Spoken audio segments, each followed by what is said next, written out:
സിനിമയുടെ spot editing എന്ന് പറഞ്ഞാൽ മറ്റേ ആംബുലൻസ് ഓടിക്കുന്ന പോലത്തെ ജോലിയാണ്.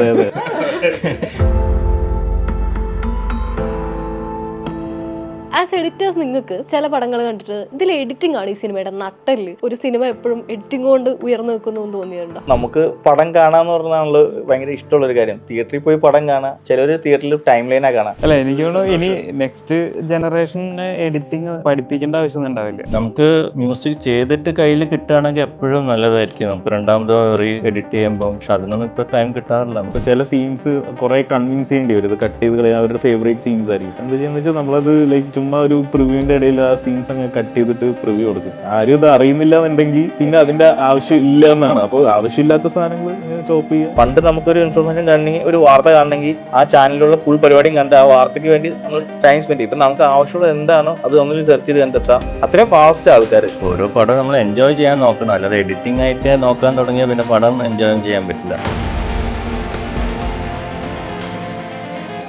കണ്ണൂർ സ്കോഡ് ചെയ്യുമ്പോൾ നമുക്ക് എൻ്റെ ഇൻട്രോ സീനുണ്ട്. അപ്പോൾ അവിടെ ആദ്യം ഒരു ഇൻട്രോ മ്യൂസിക് മാതിരിയായിരുന്നു പ്ലാന്. പിന്നെ കുഷിൻ പടം കണ്ടപ്പോഴാണ് അവിടെ ഒരു ട്രാക്ക് വന്നാൽ ബെറ്റർ ആയിരിക്കും, അങ്ങനെയാണ് പിന്നെ അവിടെ ഒരു സോങ് മാതിരി ആക്കിയത്. മത്തിച്ചെടുത്തി അലമാരിയിൽ നിന്ന് ബൈനോക്കുലർ എടുത്തിട്ട് പോകുന്ന സീക്വൻസ് ഒക്കെ ഉണ്ടായിരുന്നു. അതെല്ലാം ഓരോ സ്റ്റേജ് കഴിഞ്ഞപ്പോൾ നമ്മൾ ഫൈൻ ചെയ്ത് വന്നപ്പോൾ ഇത് ഏറ്റവും അവസാനത്തേക്ക് എത്തിക്കാം എന്നുള്ളൊരു തീരുമാനത്തിലെത്താം. പൊന്മാൻ ചെയ്യുമ്പോഴും റെഫറൻസസ് ഒന്നും ഇല്ല, കംപ്ലീറ്റ്ലി മ്യൂട്ടായിട്ടാണ് ഒരു ഋതം വെച്ചിട്ട് അങ്ങ് ഇവിടെ ഇമോഷൻ പിടിച്ച് കട്ട് ചെയ്ത് കൊടുത്തത്. ആദ്യം സരസമായിട്ട് പടം തുടങ്ങുക. എന്നാൽ തുടക്കം ഒരു KOC എന്നാണ് തുടങ്ങിയിട്ട് പിന്നെ ഒരു 1 hour ലാൽ സാറിൽ മൊത്തം നിൽക്കുന്ന പരിപാടിയാണ്. ഹായ്, 2025 എഡിറ്റേഴ്സ് റൗണ്ട് ടേബിൾ ഇന്ന് എൻ്റെ കൂടെ ഉള്ളത് Shafeeq VB, Praveen Prabhakar, Sooraj GS and Nithin Raj. Welcome. എപ്പോഴും റൗണ്ട് ടേബിളുകൾ ഉണ്ടാകുമ്പോൾ അതിൻ്റെയൊക്കെ കമൻറ്റിൻ്റെ താഴെ വരുന്നതാണ്, ഇനിയും ആൾക്കാരുണ്ടല്ലോ, അല്ലെങ്കിൽ അവരോരോ പേരുകൾ മെൻഷൻ ചെയ്യും, ഇവരെന്താ വരാത്തത്, നിങ്ങളുടെയൊക്കെ തിരക്കുകളിൽ 4 പേര് തന്നെ ഒന്നിച്ചിരിക്കുക എന്നുള്ളത് ഒരു ബുദ്ധിമുട്ടാണ്. അപ്പോൾ അതുകൊണ്ടാണ് നമുക്ക് ഒരുപാട് പേരെ ഇനിയും കൊണ്ടുവരാൻ സാധിക്കാത്തത്. അതിൻ്റെ കൂടെ തന്നെ ഞങ്ങളിവിടെ ഒരുപാട് മിസ് ചെയ്യുന്നത് നിഷാദ് ഖാനെയും കൂടെയാണ്, നിഷാദ് യൂസഫ്. നിങ്ങൾക്ക് പരസ്പരം എല്ലാവരും ആദ്യമായിട്ട് മുന്നേ കണ്ടുപരിചയമുള്ളവരാണോ, ആദ്യമായിട്ട് പരിചയപ്പെടുന്ന ആരെയുണ്ടോ?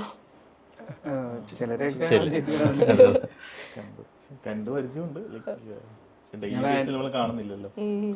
എഡിറ്റേഴ്സിന്റെ ഒരു മറ്റേ ഫെഫ്കയുടെ ഒരു യൂണിയൻ അപ്പോഴാണ് മെയിനായിട്ട് എല്ലാവരും കാണാം. പലരെയും എപ്പോഴാണ് കാണുന്നത്.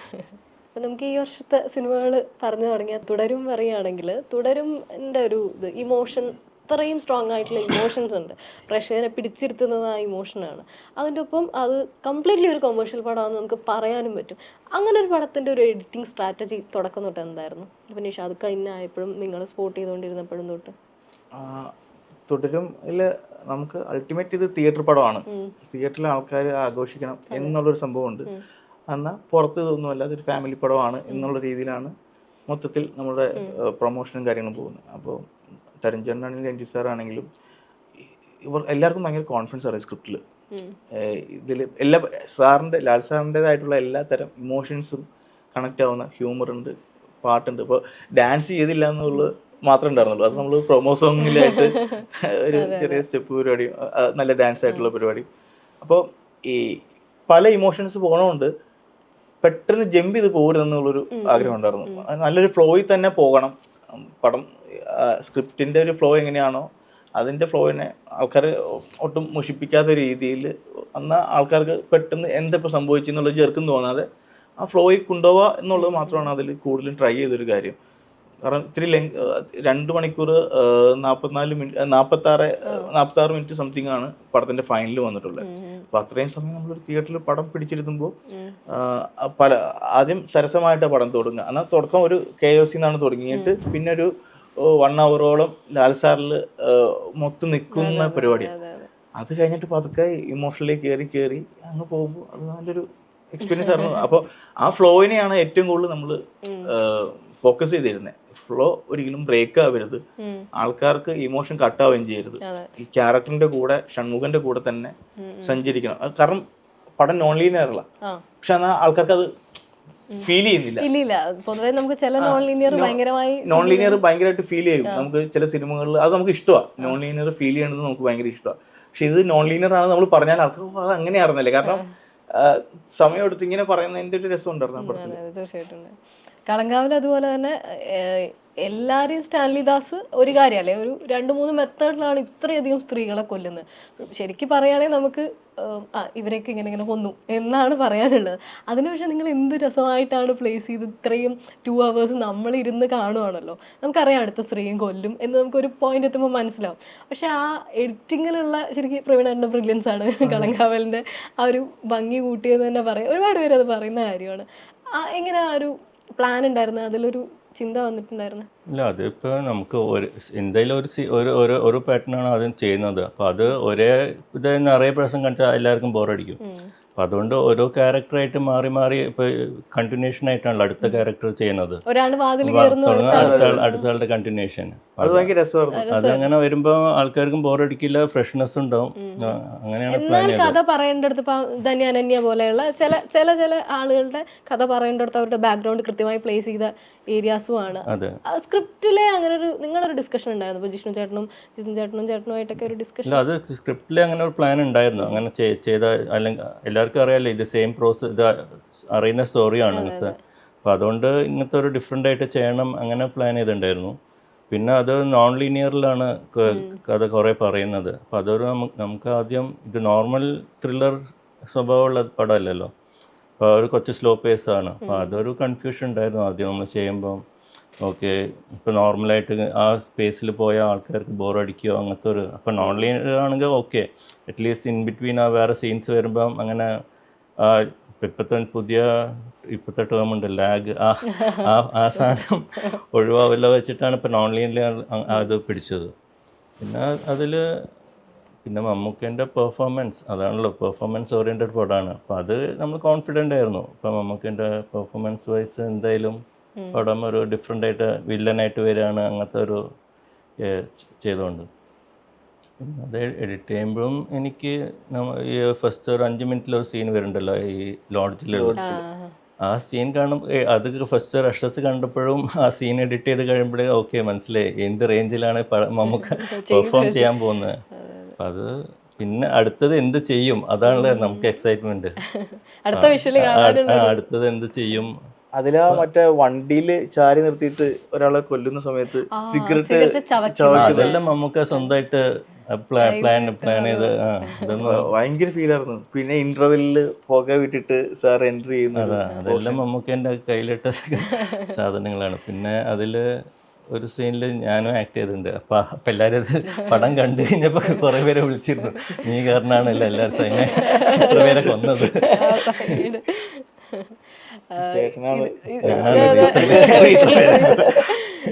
ഞാനിങ്ങനെ നോക്കിയത് പ്രവീണായിട്ടുണ്ട്.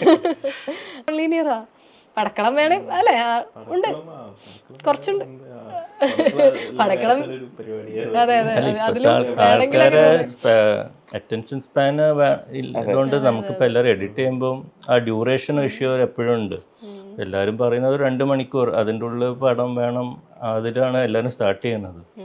അപ്പോൾ നമ്മൾ എഡിറ്റ് ചെയ്യുമ്പോൾ അതിലേക്ക് എങ്ങനെ കൊണ്ടുവരാം ആ ഒരു. എനിക്ക് പ്രവീണേട്ടൻ്റെ ഭയങ്കര ഇഷ്ടപ്പെട്ട ഉസ്താദ് ഹോട്ടൽ ഭയങ്കര പേസ്, മറ്റേ സ്പേസ് ഇട്ടിട്ടാണ് ഇമോഷൻസിനെല്ലാം. കാരണം ഇപ്പോൾ ആണെങ്കിൽ എല്ലാവരും അത് ഭയങ്കരമായിട്ട് ട്രിം ചെയ്യാന്നൊക്കെ പറയും, പക്ഷെ അത് ഭയങ്കര രസമായിട്ട് ഇങ്ങനെ സ്പേസ്. അതെങ്ങനെയായിരുന്നു അതിൻ്റെ? ഇല്ല, അതിപ്പോൾ എൻ്റെ ആദ്യത്തെ മൂവിയാണ്. അപ്പോൾ ഞാൻ അതുവരയ്ക്കും ആഡ്സ് ആയിരുന്നു രാജമേനോൻ സാറിൻ്റെ കൂടെ. അപ്പോൾ ആഡ്സ് ചെയ്തുകൊണ്ടിരിക്കുമ്പോൾ ഒരു 30 സെക്കൻഡിൽ ഫുൾ കഥ പറയണമല്ലോ.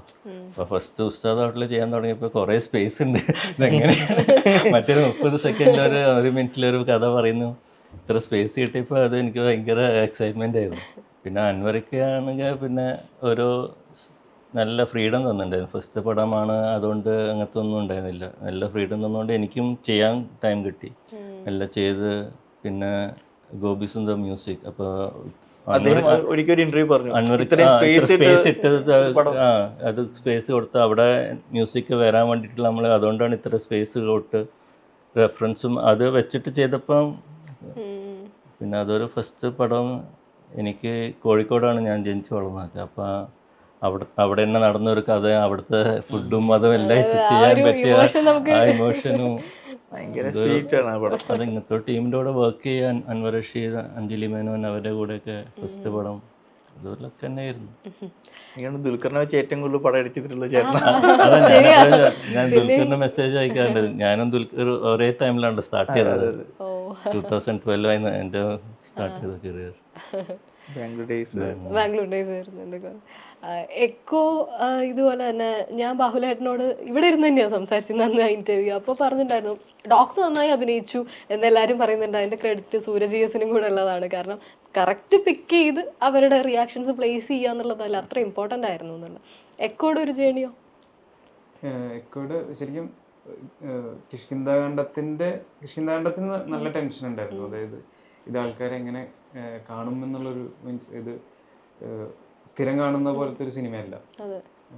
അപ്പോൾ അത് പ്രേക്ഷകരിലേക്ക് എത്തുമോ എന്നൊരു ടെൻഷൻ ഉണ്ടായിരുന്നു. എക്കോന് അത് കുറച്ച് കുറവായിരുന്നു. കാരണം ഒരു പേരുണ്ട്, കിഷ്കിന്ധാകാന്ഡം എന്നുള്ളൊരു പേരുള്ളത് കൊണ്ട് ആ ഒരു ടെൻഷൻ കുറവായിരുന്നു. പിന്നെ ഇതിൽ എന്താ പറയുക, ഈ ഡോഗ്സിൻ്റെ സീക്വൻസുകളെല്ലാം കൃത്യമായിട്ട് ഇന്ന സീക്വൻസിൽ ഇന്നതാണ് വേണ്ടതെന്ന് അവർ കൃത്യമായിട്ട് പ്ലാൻ ഉണ്ട്. ഫസ്റ്റ് കട്ട് കഴിഞ്ഞിട്ടൊക്കെ വന്നിരുന്നിട്ട് ബാഹുലും രഞ്ജിത്തും വന്നിരുന്നിട്ട് പറയുമ്പോൾ പോലും അവർക്ക് കൃത്യം ഓർമ്മയുണ്ട് ഇന്ന സ്ഥലത്തേക്ക് നായയുടെ ഇന്ന എക്സ്പ്രഷനാണ് വേണ്ടത്. അപ്പോൾ അതിൽ നന്നായിട്ട് വാച്ച് ചെയ്ത് കഴിഞ്ഞാൽ മനസ്സിലാവും. അതായത് ചില നായകൾ തന്നെയാണ്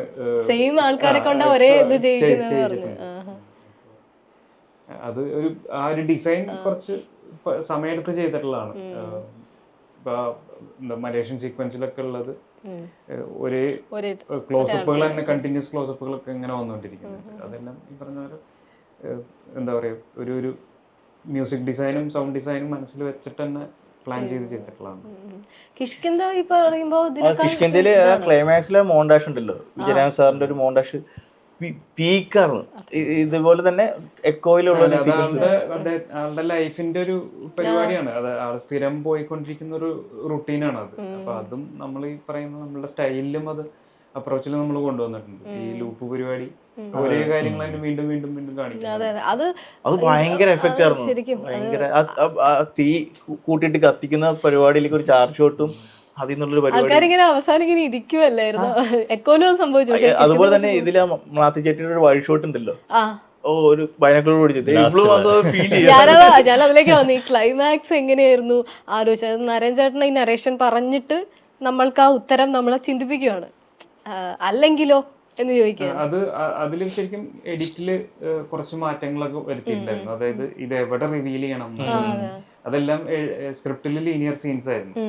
ഇതിപ്പോ സ്റ്റെപ്പ് ബൈ സ്റ്റെപ്പ് ആണ്. ആദ്യം കുറച്ച് റിവീൽ ചെയ്യും, അത് കഴിഞ്ഞ പിന്നെ സന്ദീപിന്റെ പ്രസന്റ് സിറ്റുവേഷൻ കാണിക്കും. ദെൻ മാത്തിച്ചെടുത്തി അലമാരിന്ന് ബൈനോക്കുലർ എടുത്തിട്ട് പോകുന്ന സീക്വൻസ് ഒക്കെ ഉണ്ടായിരുന്നു. അതെല്ലാം ഓരോ സ്റ്റേജ് കഴിഞ്ഞപ്പോൾ നമ്മളിങ്ങനെ ഫൈൻ ട്യൂൺ ചെയ്ത് വന്നപ്പോൾ ഇത് ഏറ്റവും അവസാനത്തേക്ക് എത്തിക്കാം എന്നുള്ളൊരു തീരുമാനത്തിൽ എത്തണ്ടത്. ഉത്തരം പറയാതെ തന്നെ പ്രേക്ഷകരെ കൊണ്ട് ഇപ്പൊ അതിന്റെ വീഡിയോസ് ഇറങ്ങിയിട്ടുണ്ട്, ഇതായിരിക്കും സംഭവിച്ചിട്ടുണ്ടാവുക. ആ ഒരു സർപ്രൈസിങ് ഇപ്പൊ 2 പടങ്ങളിലാണെങ്കിലും ചേട്ടൻ ഭയങ്കര രസമാണ്. ഇപ്പൊ പണ്ട് വെള്ളിമൂങ്ങ ചെയ്യുമ്പോഴാണെങ്കിലും പല ജോണേഴ്സ് ഭയങ്കര രസമായിട്ട് കൈകാര്യം ചെയ്യും. അല്ല, അത് കണക്റ്റഡ് ആയിട്ടാണ് സംഭവിക്കുന്നത് എനിക്ക് തോന്നുന്നത്. കാരണം ഒരു സിനിമയിൽ നിന്ന് കണക്ട് ചെയ്തിട്ടാണ് അടുത്തത് സംഭവിക്കുന്നത്. അപ്പൊ ആ സമയത്ത് വെള്ളിമൂങ്ങ പോലെയുള്ള കുറെ സിനിമകള്, മുന്തിരിവള്ളിയൊക്കെ അങ്ങനത്തെ ഒരു ഫീൽ. പിന്നെ തലവനും തലവൻ പരിപാടിയാണ്, പോലീസ് ഇൻവെസ്റ്റിഗേഷൻ ഒക്കെ അടങ്ങുന്ന. അതിന്റെ ഒരു പേസും വേറെ അല്ലേ. ഒരു 2 വർഷമായിട്ട് മൊത്തം ത്രില്ലർ, നോൺ ലീനിയർ. പൊന്മാനും പടക്കളവും ഇതുപോലെ ഒരു ഇന്റർവെല്ലൊക്കെ അതായത് ബോഡി സ്വാപ്പ് കഴിഞ്ഞ് നമ്മൾ കുറച്ചു നേരം നിൽക്കുവാണ്. ജിതിൻ അവര് പറയുന്നത് പ്രേക്ഷകനും കൂടെയാണ്, ഇതാരായിരുന്നു താൻ ആരാന്ന് ചോദിക്കുന്ന ഒരു ഇതുണ്ടല്ലോ. ആ സംശയം ഒരു പോയിന്റ് വരെ ഉണ്ടാക്കണം എന്നുള്ളൊരു ഇത് നിങ്ങൾക്ക് ഉണ്ടായിരുന്നു അല്ലേ? അത് ലൈക്ക് അങ്ങനെ തന്നെയാണ് അതിന്റെ ലൈക്ക് ഡിസൈൻ ചെയ്തത്. കാരണം അത് പ്രീച്ച് ചെയ്യാനും പാടില്ല, നമ്മള് ഡയറക്റ്റ് ഇത് ഇവരെ കാണിക്കാനും പാടില്ല. പക്ഷെ അറ്റ് ദ സെയിം ടൈം മനസ്സിലാവും വേണം.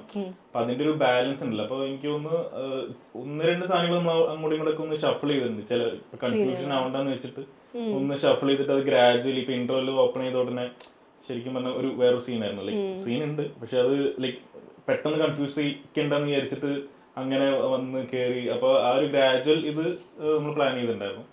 പിന്നെ ഈ പറഞ്ഞ പോലെ ഓൾറെഡി ആ ഒരു ഡിഫറൻസ് ഫീൽ ചെയ്യിക്കാൻ വേണ്ടിയിട്ട് ഓൾറെഡി നമ്മൾ കുറച്ച് കോസ്റ്റ്യൂം ആണെങ്കിലും ഇപ്പൊ ഷോർട്സിലാണെങ്കിലും പിന്നെ ഈ പറഞ്ഞ പോലെ നമ്മൾ വെക്കുന്ന ആംഗിൾസ്, ഇപ്പൊ എസ്പെഷ്യലി ഇപ്പൊ പറയുകയാണെങ്കിൽ ഇപ്പൊ സന്ദീപിൻ്റെത് നമ്മൾ ഇന്റർവെല്ലിന് മുന്നേ വരെ ഒരു ഐദർ പോയിന്റ് ഓഫ് വ്യൂ അല്ലെങ്കിൽ ഒരു എന്താ പറയാ ടോപ്പ് ആംഗിൾ ആ ഒരു ചെറിയ ഇതിൽ, പിന്നെ കുറച്ച് കഴിയുമ്പോൾ നമ്മൾ കുറച്ചും കൂടെ ലോ ആംഗിൾ, അപ്പൊ അവനെ കുറച്ച് വേറെ രീതിയിലോട്ട് ഷിഫ്റ്റ് ചെയ്യുക, അപ്പൊ അങ്ങനെ പ്ലാൻ ചെയ്തിട്ടുണ്ടായിരുന്നു. അപ്പൊ എഡിറ്റിലോട്ടിൽ വരുമ്പോ അതൊന്നും മിസ്സാവാതെ അത് എന്നാ പിന്നെ രജിസ്റ്റർ ആവുന്ന രീതിയിൽ പിടിക്കുക എന്നുള്ളതാണ് മെയിൻ ആയിട്ട് ഉണ്ടായിരുന്നത്. കാരണം ഇപ്പൊ ഒരു എക്സാമ്പിൾ പറയുകയാണെങ്കിൽ ഇപ്പൊ നമ്മള് ചില സാധനങ്ങൾ ഇപ്പൊ ഹ്യൂമർ വരുമ്പോ അല്ലെങ്കിൽ എന്താ ഈ ബോഡി ഷാപ്പ് വരുമ്പോ, ഇപ്പൊ സുരാജേട്ടന്റെ ഇപ്പൊ ഇന്റർവെല്ലിന് മുന്നേ നമ്മൾ ചില വൈഡ്സ് ഒക്കെ പ്ലേസ് ചെയ്തിട്ടുണ്ട് ഹ്യൂമറും പുള്ളിയുടെ ബോഡി ലാംഗ്വേജ് കിട്ടാൻ വേണ്ടിയിട്ട്. അപ്പൊ അത് നമ്മള് രണ്ടാമത്തെ ഹാഫിൽ വരുമ്പോ ഷർഫിക്ക നമ്മൾ അവിടെ ഇവിടെയൊക്കെ അത് എന്താ പറയാ കൊടുത്തിട്ടുണ്ട്. അപ്പൊ നമ്മളത് കട്ട് ചെയ്യുമ്പോ നമ്മളത് ഒരിക്കലും ക്ലോസ് ഇട്ടിട്ട് അത് ഡിസോൾവ് ചെയ്യാണ്ട് നമ്മൾ ആക്ച്വലി ഒരു വൈഡിൽ തന്നെ എന്താ പറയാ പെട്ടെന്ന് കാണുമ്പോൾ നമ്മൾ ഓക്കെ ഇത് മറ്റേ ആളുടെ ബോഡി ലാംഗ്വേജ് അല്ലേ, അപ്പൊ അതൊന്നും മിസ്സാവാണ്ട് എന്താ പറയാ അങ്ങനെയുള്ള പരിപാടികൾ പ്ലാൻ ചെയ്തിട്ട് എഡിറ്റ് ചെയ്യാന്നുള്ളതാണ് മെയിൻ ആയിട്ടുണ്ടായിരുന്നത്. പിന്നെ ഈ സന്ദീപിന്റെ ആണെങ്കിലും അപ്പോ ലൈക്ക് ആരുടെയും പെർഫോമൻസ് മിസ്സാവാണ്ട് at the same time confuse ചെയ്യിപ്പിക്കാണ്ട്, പിന്നെ അറ്റ് ദ സെയിം ടൈം ഈ പറഞ്ഞ ഇതിന്റെ കൂടെ ഹ്യൂമറും മിസ്സാവാൻ പാടില്ല. അത് ഞാൻ ആലോചിച്ചത് ഹ്യൂമർ അത്ര ഇമ്പോർട്ടന്റ്. സുരാജേട്ടൻ ആ ലോക്കറ്റ് കീ പൊട്ടിക്കാൻ വേണ്ടി ചെല്ലുന്നത് ബിഹൈൻഡ് ദ സീൻ ഞങ്ങൾ കണ്ടിട്ടുണ്ട്. അതില് ക്ലോസ് ഉള്ള പോലെയാണ് എന്റെ ഓർമ്മ ശരിയാണെങ്കിൽ. അത് കുറച്ചുകൂടെ ഉണ്ട്, എക്സ്റ്റൻഷൻ ഉണ്ട്. അത് ആക്ച്വലി നമ്മൾ രണ്ട് പെർസ്പെക്റ്റീവിൽ എടുത്തിട്ടുണ്ട്. അപ്പൊ നമ്മളിത് ആദ്യം ഏതാണ് കാണിക്കേണ്ടത് നമ്മള് ലൈക്ക് അങ്ങനെ ഡിസൈഡ് ചെയ്തിട്ട് ഇവൻ കാണുന്നതാണോ നമ്മൾ ആദ്യം പോയിന്റ് ഓഫ് വ്യൂ. അപ്പൊ അവിടെ എവിടെയും നമ്മളത് ക്ലോസിലോട്ട് കട്ട് ചെയ്തിട്ടില്ല. പിന്നെ രണ്ടാമത്തെ തവണ മറ്റേ പെർസ്പെക്റ്റീവ് മാറുമ്പോഴാണ് നമ്മൾ കുറച്ചും കൂടെ അതായത് ലൈക്ക് അവരുടെ ക്യാരക്ടേഴ്സിന്റെ അടുത്തോട്ട് നമ്മൾ ആ ഒരു ആംഗിൾസിലാണ് നമ്മൾ കട്ട് ചെയ്തേക്കുന്നത്. അപ്പൊ അങ്ങനെയുള്ള ഡിഫറൻസസ്, അപ്പൊ അത് പെട്ടെന്ന് നമ്മൾ കാണുന്ന സമയത്ത് അത് നമ്മൾ എന്താ പറയാ നോട്ടീസ് ചെയ്യില്ല. പക്ഷെ അത് സെറ്റിലായിട്ട് അങ്ങനെ സബ് കോൺഷ്യസ്ലി വരുന്ന കുറച്ച് പരിപാടികളാണ്. പക്ഷെ ഇതാണ് മറ്റേ ഇതിന്റെ ചാലഞ്ച് എന്താന്ന് വെച്ചാൽ എനിക്ക് തോന്നുന്നു ഞാൻ ചെയ്ത പടങ്ങളിൽ ഏറ്റവും എന്താ പറയാ at the same time easy, I mean ഭയങ്കര എന്താ ചില്ല് ചെയ്തിട്ട് വർക്ക് ചെയ്തതും പക്ഷെ ഭയങ്കര ടഫായിട്ടുള്ള നമുക്കൊരു ജോണർ ഡിഫൈൻ ചെയ്യാൻ പറഞ്ഞു കഴിഞ്ഞാൽ കുറച്ച് എന്തൊക്കെ മിക്സിങ് വരുന്നുണ്ട്. അപ്പോ കുറച്ച് ടഫായിരുന്നു. നമ്മളിത് എന്താ പറയാ ചുമ്മാ ഹ്യൂമർ മാത്രമല്ല, ഇത് ആൾക്കാർ കൺഫ്യൂഷൻ വരാനും പാടില്ല. അധികം മലയാളി കണ്ടു ശീലിക്കാത്തൊരു കാര്യങ്ങളോ ആദ്യം ഈ പറഞ്ഞ പോലെ നമ്മളിത് പ്ലാൻ ചെയ്യുന്ന പ്രീലൊക്കെ എല്ലാവർക്കും ഉണ്ടായിരുന്ന കൺഫ്യൂഷൻ മെയിൻ ഇതായിരുന്നു. അതായത് ഈ ലൈക്ക് ഒരാള് രണ്ട് ക്യാരക്ടേഴ്സ് അങ്ങോട്ടും ഇങ്ങോട്ടും സ്വാപ്പ് ആവുന്നത് നമുക്ക് ഈസിലി എന്താ പറയാ രജിസ്റ്റർ ചെയ്യാൻ പറ്റും. പക്ഷെ ഈ 3 പേര് ഇത് അങ്ങോട്ടും ഇങ്ങോട്ടും അത് മൂന്ന് ആൾക്കാരിൽ പല രീതിയിൽ ഇത് എത്രത്തോളം ഇത് പ്രാക്ടിക്കലി നമുക്കത് വിഷ്വലി പറയുമ്പോൾ എളുപ്പമാണ്. ഇയാളാണ് ഇങ്ങനെ പറഞ്ഞാൽ മതി. വിഷ്വലി അതെങ്ങനെ കൊണ്ടുവരാം, അതെങ്ങനെ കൺവിൻസിങ് ആയിട്ട് സ്ക്രീനിൽ എത്തിക്കാം, അതായിരുന്നു മെയിൻ ചാലഞ്ച് ഉണ്ടായിരുന്നു. പൊന്മാനിൽ അതുപോലെ തോണിയിലുള്ള പെണ്ണിന് പൊന്നില്ലാത്തവഴ ചന്തം കൂടുതൽ എന്ന് പറയുന്ന ആ ഒരു ഇത്, ആ തോണിയിലുള്ള സീക്വൻസ് മുഴുവൻ എല്ലാവർക്കും ഭയങ്കര ഇഷ്ടമാണ്. അതുപോലെ തന്നെയാണ് അതാണ് ആ ക്യാരക്ടർ. ഞാനിപ്പോ വിളിച്ചാൽ അജേഷിന്റെ ഒരു അജേഷ് ആരാന്ന് കാണിക്കുന്നത്. അതെ, അത് ഇപ്പം ഈ രണ്ട് പടവും എൻറ്റയർലി വേറെ വേറെ ലൈക്ക് സ്റ്റൈലില് വർക്ക് ചെയ്ത പടങ്ങളാണ്. അതായത് പടക്കളും പറഞ്ഞ പോലെ പ്യുവർ റെഫറൻസസ് നമ്മള് ലൈക്ക് ആ ഒരു പേസ് പിടിച്ച് അങ്ങനെ ചെയ്തത്. പക്ഷെ പൊന്മാൻ എന്ന് പറയുമ്പോൾ നമ്മൾ പ്രോപ്പർലി ക്യാരക്ടർ ഞാൻ എവിടെയും റെഫറൻസസ് യൂസ് ചെയ്തിട്ടില്ല. അതായത് കംപ്ലീറ്റ്ലി ഞാനൊരു കട്ട് ചെയ്തിട്ട് നേരെ ജസ്റ്റ് കൊടുക്കുക ചെയ്തത്. അതായത് ഈ ഇമോഷൻ എന്താണോ ക്യാരക്ടേഴ്സിനെ മാത്രം നമ്മൾ ഈ പറഞ്ഞ പോലെ ഫോളോ ചെയ്തിട്ട് അതിന് വേണ്ട സാധനങ്ങൾ അതിന്റെ അതായത് ഈ പെർഫോമൻസിന്റെ പേസും ഈ പറഞ്ഞ പോലെ ഡ്രാമയുടെ പേസും നമ്മൾ എന്താ പറയാ അത് നോക്കിയിട്ട് കംപ്ലീറ്റ് വർക്ക് ചെയ്തിട്ടാണ് കൊടുക്കുന്നത്. പിന്നെ ലൈക്ക് ഓക്കെ പുള്ളിയുടെ ഇത് വരുന്ന സമയത്താണ് അത് ഓക്കെ അത് വിസിബിളി അത് എന്താ പറയാ ലൈഫ് വന്നത്. അപ്പോ ലൈക്ക് എന്താ പറയാ അപ്പൊ രണ്ട് രീതിയിൽ വർക്ക് ചെയ്ത പടങ്ങളാണ്. ആ റൂമിലെ സീനാണെങ്കിൽ ആക്ച്വലി ആ റൂമിലാണ് അത് മുഴുവൻ നടക്കുന്ന. ആ റൂമിലാണ് കുറച്ചധികം ഡ്യൂറേഷൻ ഒരു അങ്ങനത്തെ ഒരു സ്പേസിലുമാണല്ലോ നടക്കുന്നത്. അപ്പൊ അതിൽ ഷോട്ടുകളിൽ ഒബ്വിയസ്ലി അവരുടേതായ ഒരു ശ്രമം ഉണ്ടാവും. അതിന്റെ അപ്പുറത്തേക്ക് എഡിറ്റ് ചെയ്യുമ്പോൾ ഇതിനെ എങ്ങനെയാന്ന് എഡിറ്റ് ചെയ്യുമ്പോൾ ബേസിക്കലി ഇതാണ് നമ്മൾ ആസ് എൻ ഓഡിയൻസ് നമ്മൾ കാണുന്ന സമയത്ത് ഓക്കെ എന്തൊക്കെയാണ് ആ പടം കുറെ കൂടെ ഓക്കെ നമ്മൾ പുറത്തുനിന്ന് വാച്ച് ചെയ്യാണല്ലോ ഈ ക്യാരക്ടറിന്റെ അവസ്ഥ. അപ്പൊ അത് മാക്സിമം ഫീൽ ചെയ്യിപ്പിക്കുക എന്നുള്ള ഉദ്ദേശത്തിലാണ് എനിക്ക് കുറെയൊക്കെ നമ്മൾ പോയിട്ടുള്ളത്. എല്ലാ ഇമോഷൻസ് ആണെങ്കിലും അതിന്റെ കൂടെ തന്നെ മറ്റേ ക്യാരക്ടേഴ്സിന്റെ ഇമോഷൻസ് പറഞ്ഞു പോവാ. ആ രീതിയിലാണ് കൺസീവ് ചെയ്തിട്ടുള്ളത്. ഭയങ്കര രസമായിരുന്നു അതിലെ മാരിയോ എന്ന് പറഞ്ഞ ക്യാരക്ടർ ശരിക്കും ബേസിക്കലി നല്ലൊരു ക്യാരക്ടർ. അത് ആലോചിച്ചു കഴിഞ്ഞാൽ ആ ക്യാരക്ടേഴ്സില് എല്ലാവരുടെ ഭാഗത്തും പ്രശ്നങ്ങളുണ്ട്, എല്ലാവരുടെ ഭാഗത്തും ശരികളുണ്ട്. അവസ്ഥകളാണ് ശരിക്കും ആ കുടുംബം പറ്റിച്ചത് അവസാനം മാരിയോനെ നമ്മൾ വില്ലനാക്കുന്ന സാധനം ഒരു ജെർക്കില്ലാതെ കിട്ടുന്നത്. മാരിയോനെ അവസാനത്തേക്ക് നമ്മൾ ഇങ്ങനെ വെച്ചേക്കുന്ന ഒരു രീതിയിലേക്ക് വരുന്നതും. അതെ, അപ്പൊ ഈ പറഞ്ഞ ഈ അവസ്ഥ എന്നുള്ളത് ഫീൽ ചെയ്യിപ്പിക്കുക എന്നുള്ളതാണ് ഓഡിയൻസിന് കാണുന്ന സമയത്ത് ലൈക്ക് ഓക്കെ ഇത് പെട്ടുപോയത്, ഇപ്പൊ അവര് കുറ്റം പറയാൻ പറ്റില്ല. അപ്പൊ ആ രീതിയിലാണ് ത്രൂ ഔട്ട് പോയിട്ടുള്ളത്. പടം കഴിയുമ്പോൾ ഭയങ്കര സന്തോഷമായി, ഭയങ്കര കോൺഫിഡൻസാ. അജീഷ് എന്ന് പറഞ്ഞ ക്യാരക്ടറെ കഴിയുമ്പോൾ ഭയങ്കര ഒരു സന്തോഷം കിട്ടുന്ന ഒരു ക്യാരക്ടറാണ്. നമുക്ക് കാണാൻ പറ്റുന്ന പോലത്തെ ഒരു ക്യാരക്ടർ. ലാസ്റ്റ് സീനൊക്കെ അതെ ഭയങ്കര രസമായിട്ട് തകർത്തിട്ടുണ്ട് ഇവിടെ, സംശയമില്ലല്ലോ. സമയം തന്നെയാണ് അതിൽ പ്രധാനം. അതായത് ഇപ്പോൾ ഞാൻ കേട്ടിട്ടുണ്ട് അൽഫോൺസ് പുത്രനൊക്കെ പ്രേമം എഡിറ്റ് ചെയ്യുമ്പോൾ അവരൊരു റൂമിൽ എഡിറ്റ് ചെയ്യുന്നു, അപ്പുറത്തെ റൂമിൽ മ്യൂസിക് നടക്കുന്നു. ശരിക്കും അങ്ങനെ ചെയ്യാൻ പറ്റിയാൽ നല്ലതാണ്. അതായത് ഓരോ സീക്വൻസും കറക്റ്റ് ചെയ്ത് നമുക്ക് മ്യൂസിക്കിൻ്റെ ടെമ്പോ ഒക്കെ അനുസരിച്ച് എഡിറ്റ് ചെയ്യാൻ പറ്റിയാൽ നല്ലതാണ്. പലപ്പോഴും ഇവിടെ സംഭവിക്കുന്നത് എന്താ വെച്ചാൽ എഡിറ്റ് കഴിഞ്ഞിട്ട് എല്ലാ ഡിപ്പാർട്ട്മെന്റുകളിലേക്കും പോകുന്നു, അത് കഴിഞ്ഞ് തിരിച്ചു വന്നിട്ട് വീണ്ടും നമുക്കൊന്ന് ഒരു ഫൈൻ ട്യൂൺ ചെയ്യാൻ ചിലപ്പോൾ സമയം കിട്ടില്ല. ഈ റിലീസ് ഡേറ്റ് ഒക്കെ വെച്ചിട്ട് ചിലപ്പോൾ സമയം കിട്ടില്ല. അപ്പോൾ നമ്മളൊരു ഏകദേശം ഊഹത്തിലാണ്, അതായത് ഈ സീക്വൻസിന്റെ ടെമ്പോ മ്യൂസിക് ഇങ്ങനെയായിരിക്കും വരുന്നത് ഒരു ധാരണയിലാണ്.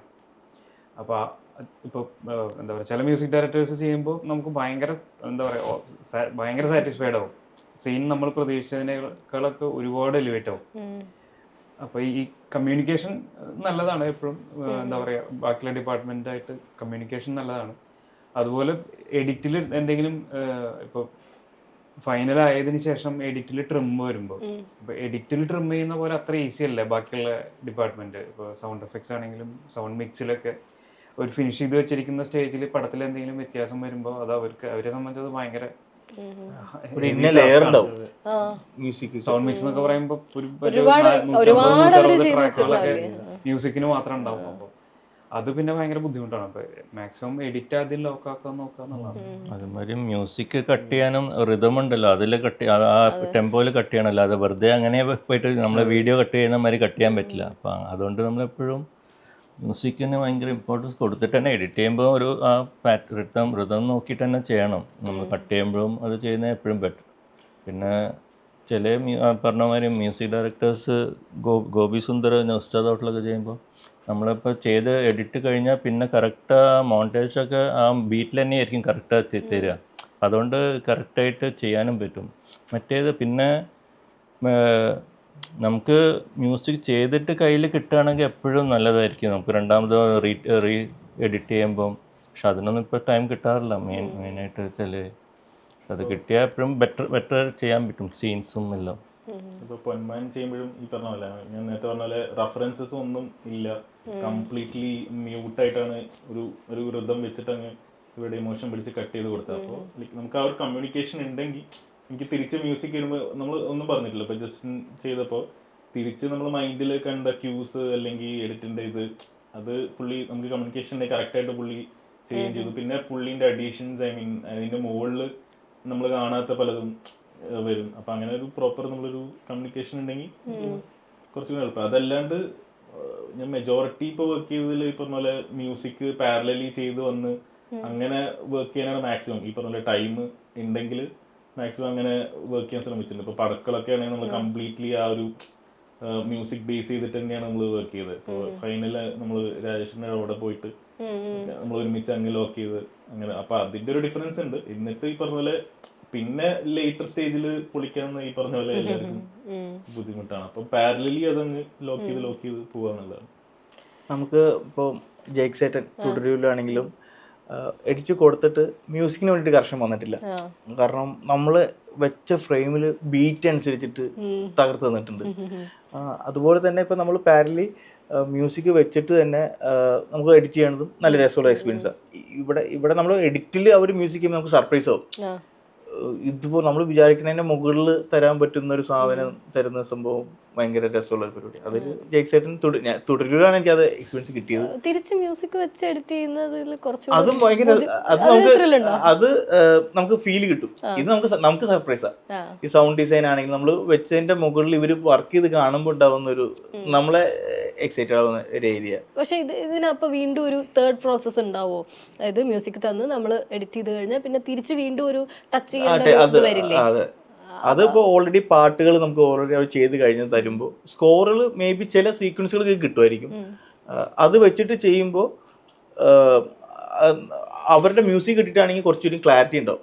ഇത് ഇങ്ങനെയാണ് അതിന്റെ ബീറ്റ് അനുസരിച്ച് കട്ട് പോകുന്നത്. പിന്നെ അതിൽ കൂടുതൽ കറക്ഷൻസ് വരാറില്ല. മറ്റേതിലാണ് ചിലപ്പോ കറക്ഷൻസ് വരാം. ചിലപ്പോ നമ്മള് മോൺടാജസ് അങ്ങനത്തെ വരുമ്പോഴാണ്. സോങ്സ് ആണെങ്കിൽ ഓക്കെ, ലിറിക്സും അതെല്ലാം ഉണ്ടാവും, ഓൾറെഡി റെഡി ആയിരിക്കും. മോൺടാജ് അങ്ങനത്തെ വരുമ്പോഴാണ് നമ്മൾ ബീറ്റിന് കറക്റ്റ് ഓരോ റെഫറൻസ് വെച്ച് കട്ട് ചെയ്തിട്ടുണ്ടാവും. അപ്പോൾ വരുന്ന സാധനം സെയിം സാധനമായിരിക്കണം. അല്ലെങ്കിൽ ചില സ്ഥലങ്ങളിൽ ചില ഷോട്ടിൽ ചേഞ്ച് ഓവർ വേണ്ടി വരും. ഇപ്പോ ഇന്ന പൊസിഷനിൽ അത് ചിലപ്പോൾ കറക്റ്റ് ആയിട്ട് കമ്മ്യൂണിക്കേറ്റ് ആയില്ലെങ്കിൽ എന്ന് പറഞ്ഞാൽ നോർമൽ ബീറ്റ് തന്നെ ആയി പോകുന്നത്. അതല്ലാതെ ആ സ്ഥലത്ത് ഇങ്ങനത്തെ ഒരു ചേഞ്ചും കൂടി വരുമ്പോൾ അതൊരു ഭയങ്കര രസമുള്ള. ചില ലൈവ് ഇൻസ്ട്രുമെന്റ് ഒക്കെ അവർ വായിക്കുമ്പോൾ ഇത് ലാൻഡ് ചെയ്യാനുള്ള ഒരു സ്പേസ് വേണ്ടി വരും. അതുപോലെ തിരിച്ച് ലാൻഡ് ചെയ്യാനൊക്കെ ഉള്ള സ്പേസ് വേണ്ടി വരും. അത് ഈ എഡിറ്ററും മ്യൂസിക് ഡയറക്ടറും തമ്മിലുള്ള കമ്മ്യൂണിക്കേഷൻ ഭയങ്കര ഇമ്പോർട്ടൻ്റ് ആണ്. അബ്രപ്റ്റ് ആയിട്ടൊന്നും നമുക്ക് ചിലപ്പോൾ നിർത്താൻ പറ്റും, മ്യൂസിക്കലി നിർത്താൻ പറ്റില്ല. അപ്പൊ അതൊക്കെ അതിനുള്ള സ്പേസ് എഡിറ്റർ തന്നെ മുന്നേ കാണേണ്ടി വരും. അതല്ലെങ്കിൽ അത് ഭയങ്കര ക്രിട്ടിക്കൽ ആണെങ്കിൽ അവർ വിളിച്ച് ചോദിക്കും, അവിടെ ഒരു ഇത്ര സെക്കൻഡ് ഒന്ന് എക്സ്റ്റെൻഡ് ചെയ്ത് തരാമോ ചോദിക്കും അവർ. അതായത് എപ്പോഴും നമ്മളിപ്പോൾ ഈവൻ മ്യൂസിക് ഡയറക്ടറും എഡിറ്ററായിട്ട് എപ്പോഴും ഒരു റാപ്പ് ഇതുണ്ടാവണം. അപ്പോൾ കാര്യം ഞാൻ കണ്ണൂർ സ്കോഡ് ചെയ്യുമ്പം നമ്മുടെ മമ്മൂക്കേൻ്റെ ഇൻട്രോ സീനുണ്ട്. അപ്പോൾ അവിടെ ആദ്യം ഒരു ഇൻട്രോ മ്യൂസിക് മാതിരിയായിരുന്നു പ്ലാന്. പിന്നെ സുഷിൻ പടം കണ്ടപ്പോഴാണ് അവിടെ ഒരു ട്രാക്ക് വന്നാൽ ബെറ്റർ ആയിരിക്കും. അങ്ങനെയാണ് പിന്നെ അവിടെ ഒരു ലിറിക്സും സോങ് മാതിരി ആക്കിയത്. അപ്പോൾ അതാണ് ഇപ്പോൾ നമ്മൾ മ്യൂസിക് അതിന് ടൈം വേണം, അതാണ് മെയിൻ റീസൺ. ടൈം ഉണ്ടെങ്കിൽ പിന്നെ ഓരോ അതിനുള്ള ഇമ്പ്രൂവ്മെൻ്റ് ഉണ്ടാവും. പിന്നെ നമുക്ക് മ്യൂസിക് ഡയറക്ടറായിട്ടുള്ള കാര്യം മ്യൂസിക് ചെയ്ത് നമുക്ക് തന്നാൽ ഈസി ആയിരിക്കും. കുറച്ചും കൂടെ എഡിറ്റ് മാറാനും എഡിറ്റ് അതിനനുസരിച്ച് ചേഞ്ച് ചെയ്യാനും ഈസി ആയിരിക്കും. അതുകൊണ്ട് എപ്പോഴും നമ്മൾ മ്യൂസിക് ഡയറക്ടറായിട്ടുള്ള ഒരു റാപ്പോ ഇമ്പോർട്ടൻ്റ് ആണ്. എഡിറ്റേഴ്സ് ഈ മറ്റേ എന്താ പറയുക ഒരു റിതത്തിൽ വരുമ്പോൾ നമുക്ക് മനസ്സിലാവില്ല, കാണുമ്പോൾ നമുക്ക് മനസ്സിലാവില്ല അത്. പക്ഷെ ഓൾറെഡി മ്യൂസിക് വെച്ചിട്ട് നമ്മൾ ചില സീൻസ് ഒക്കെ എഡിറ്റ് ചെയ്യുമ്പോൾ അതിന്റെ ഒരു ഫിനിഷിങ് ഭയങ്കര വ്യത്യാസം. ഈവൻ സുഷീൻ അങ്ങനെ കണ്ണൂർ സ്കോർ ടൈമിൽ പറഞ്ഞിട്ടുണ്ട്, അവിടെ കുറച്ചും കൂടെ ലെങ്ത് കിട്ടിയാൽ നല്ലതായിരിക്കും. അപ്പോൾ നമ്മൾ അതിനനുസരിച്ച് എഡിറ്റ് ചെയ്ത് മാറ്റി കൊടുക്കും. അപ്പോൾ അതിനൊക്കെ എല്ലാം ടൈമാണ് അതിന് ഇമ്പോർട്ടൻറ്റ് ഫാക്ടർ. സൗണ്ടിൽ വരുമ്പോൾ നമുക്ക് കുറച്ചും കൂടെ നമുക്ക് എളുപ്പമാണ് കമ്മ്യൂണിക്കേറ്റ് ചെയ്യാൻ. നമ്മൾ തന്നെ റെഫറൻസസ് ലൈക്ക് എവിടെ, അതായത് നമുക്ക് പേഴ്സണലി ഇപ്പോൾ ട്രാൻസിഷൻസിലാണെങ്കിലും ഏതൊക്കെ എവിടെയൊക്കെ സൗണ്ട്സ് ഓക്കെ നമ്മൾ അതിൻ്റെ ഒരു അവിടെ നിന്ന് ഇവിടുന്നൊക്കെ യൂട്യൂബിൽ നിന്ന് ഇങ്ങനത്തെ ഒരു പരിപാടി. അപ്പോൾ കുറച്ചും കൂടി എളുപ്പമാണ്. മറ്റേതെന്ന് പറയുമ്പോൾ കുറച്ച് നമുക്ക് ലൈക്ക് അങ്ങനെ പെട്ടെന്നൊരു റെഫറൻസസ് സൗണ്ടിങ് നമുക്ക് മ്യൂസിക് അങ്ങനെ കിട്ടണം. കമ്മ്യൂണിക്കേഷൻ പണ്ട് പക്ഷെ ഇങ്ങനെ ഒരു വർക്ക് ഫ്ലോ ഇല്ല കേട്ടോ. നമ്മളെ റീല് കൊടുത്ത് നമ്മൾ കഴിഞ്ഞു. ഞാൻ ഔസേഫൻ സാറിന്റെ കൂടെ ഒരു വർക്കിൽ പറഞ്ഞു, അതായത് പ്രിയൻ സാറിന്റെ കൂടെ വർക്ക് ചെയ്യാനാണ് ഏറ്റവും എളുപ്പം എന്ന് പറയുന്നത്. അതായത് കറക്റ്റ് മാർക്ക് ചെയ്ത് കൊടുക്കുക, ഇന്ന സ്ഥലത്ത് മ്യൂസിക് തുടങ്ങി ഇന്ന സ്ഥലത്ത് മ്യൂസിക് അവസാനിക്കും, സ്കോർ കൃത്യം മാർക്ക് ചെയ്ത് കൊടുക്കും. അപ്പൊ അന്നത്തെ വർക്കിംഗ് സ്റ്റൈൽ അങ്ങനെയായിരുന്നു. ഇപ്പോഴാണ് ഇങ്ങനെ ഒരു തിരിച്ചൊരു കുറച്ചുകൂടെ അഡ്ജസ്റ്റ് ചെയ്യാനുള്ള ഒരു സാധ്യത. ഷൂട്ടിങ്ങും അങ്ങനെ തന്നെയായിരുന്നല്ലോ, പ്ലാൻ ചെയ്ത് ഡയലോഗ് ക്ലോസപ്പിനെ ക്ലോസപ്പ് അങ്ങനെ തന്നെയാണല്ലോ പ്ലാന്. ഇപ്പൊ 3 ക്യാമറ എടുത്ത് നമ്മുടെ അടുത്ത് എഡിറ്റ് ചെയ്തോളന്നല്ലേ പറയുന്നത്. 4 മിനിറ്റിന്റെ ഒരു ക്യാൻ എന്ന് പറഞ്ഞാല് അതിന്റെ വില എന്നുള്ളൊരു കാര്യം കൂടെ ഉണ്ടാവും. പല 2 തരത്തിലുള്ള ഒപ്പീനിയൻ ഞാൻ എഡിറ്റേഴ്സിൻ്റെ അടുത്ത് നിന്ന് കേട്ടിട്ടുണ്ട്. സീനിയർ എഡിറ്റേഴ്സൊക്കെ പലരും പറയുന്നത് അറ്റ് എ ടൈം ഒരു പടത്തിൽ വർക്ക് ചെയ്യുമ്പോൾ അതിൽ കംപ്ലീറ്റ്ലി കോൺസെൻട്രേറ്റ് ചെയ്യാമെന്ന് പറയുന്നവരുണ്ട്. അറ്റ് എ ടൈം ഒന്നിലധികം പടങ്ങൾ ചെയ്യുമ്പോൾ ഒന്ന് റിഫ്രഷ്ഡ് ആയിട്ട് ഇപ്പുറത്തേക്ക് വന്ന് കുറച്ചുകൂടെ ജഡ്ജ് ചെയ്യാൻ പറ്റുന്നുണ്ട് അടുത്ത പടം ഒന്ന് കഴിഞ്ഞ് ഒന്നിലേക്ക് പോകുന്നത്. നിങ്ങളുടെയൊക്കെ ഒരു ഒപ്പീനിയനിൽ എങ്ങനെയാണ്? ഞാൻ ആക്ച്വലി രണ്ടും ട്രൈ ചെയ്തിട്ടുണ്ട് അറ്റ് എ ടൈം. പക്ഷെ അറ്റ് എ ടൈം ചെയ്ത പടങ്ങൾ ആക്ച്വലി എന്താ പറയുക, അത്യാവശ്യം ടൈം എടുത്ത് ചെയ്യുന്ന പടങ്ങൾ. അപ്പം നമുക്ക് ഒബ്വിയസ്ലി അതിൻ്റെ ഇടയിലൊരു ബ്രേക്സ് കിട്ടാറുണ്ട്. അപ്പം അത് ലൈക്ക് ജഡ്ജിനെ ഹെൽപ്പ് ചെയ്തിട്ടുണ്ട്. പിന്നെ 2 പടങ്ങൾ ചെയ്യുമ്പോൾ ഈ പറഞ്ഞ അതേ പോയിന്റ് തന്നെയാണ്. അതായത് നമ്മൾ ഒരു പടത്തിൽ നമ്മൾ എന്താ പറയുക, ഒരു പടത്തിലായിട്ട് നമ്മൾ കുടുങ്ങി പോകില്ല. അത് ലൈക്ക് ഒരു പടം ചെയ്ത് മറ്റേതിലോട്ട് പോകുമ്പോൾ നമ്മുടെ ജഡ്ജ്മെന്റ് അങ്ങനെ തന്നെ നിൽക്കുന്ന ഒരു ഫീല് വന്നിട്ടുണ്ട്. അത് ഹെൽപ്പ് ചെയ്തിട്ടുണ്ട്.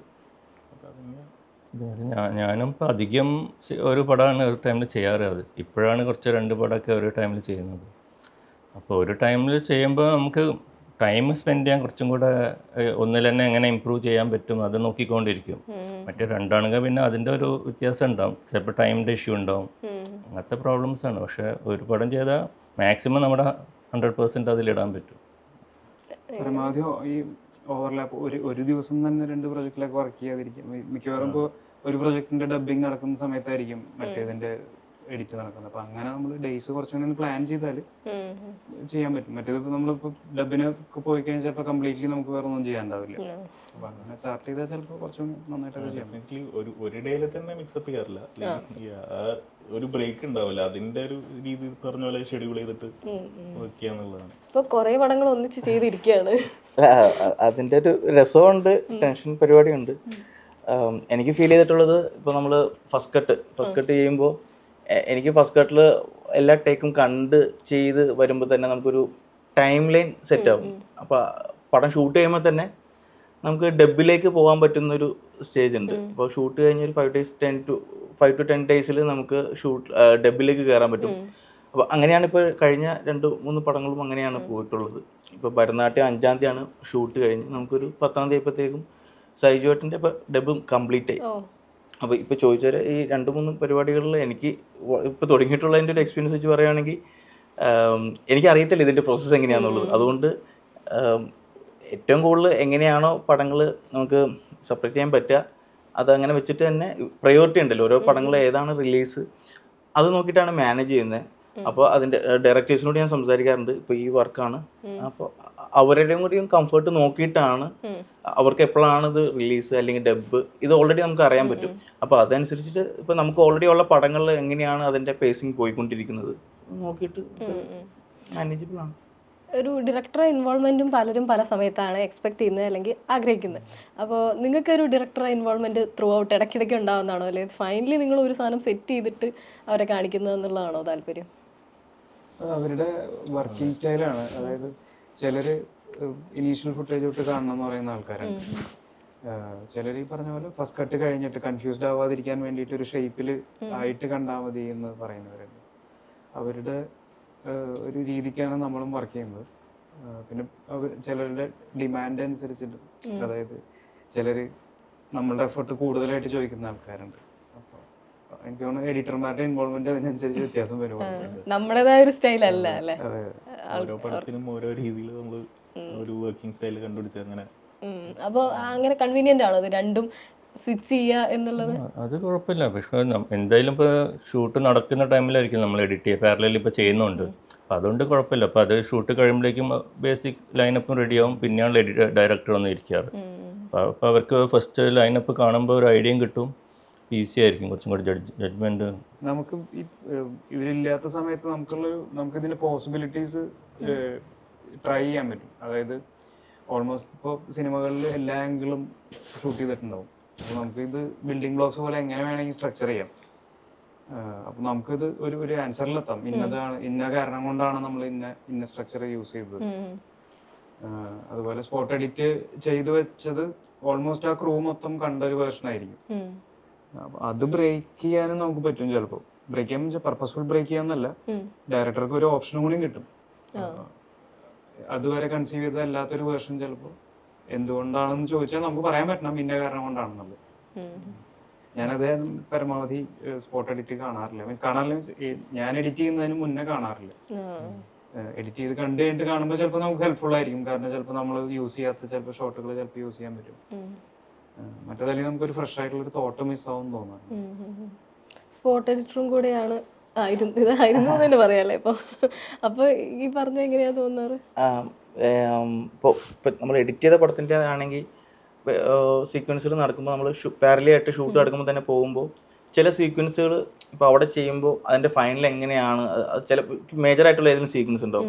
അപ്പോൾ ഡയറക്ടർ പറയും അതൊന്ന് ചെയ്യാമോ എന്നൊക്കെ നമ്മൾ ആ ലൊക്കേഷൻ തന്നെ ചെന്നിട്ട് അത് കംപ്ലീറ്റ് ചെയ്ത് അതിൻ്റെ ഒരു ആ സമയത്തുള്ളൊരു പേസിങ് എങ്ങനെയായിരിക്കും എന്നുള്ള രീതിയിൽ കാണിക്കാറുണ്ട്.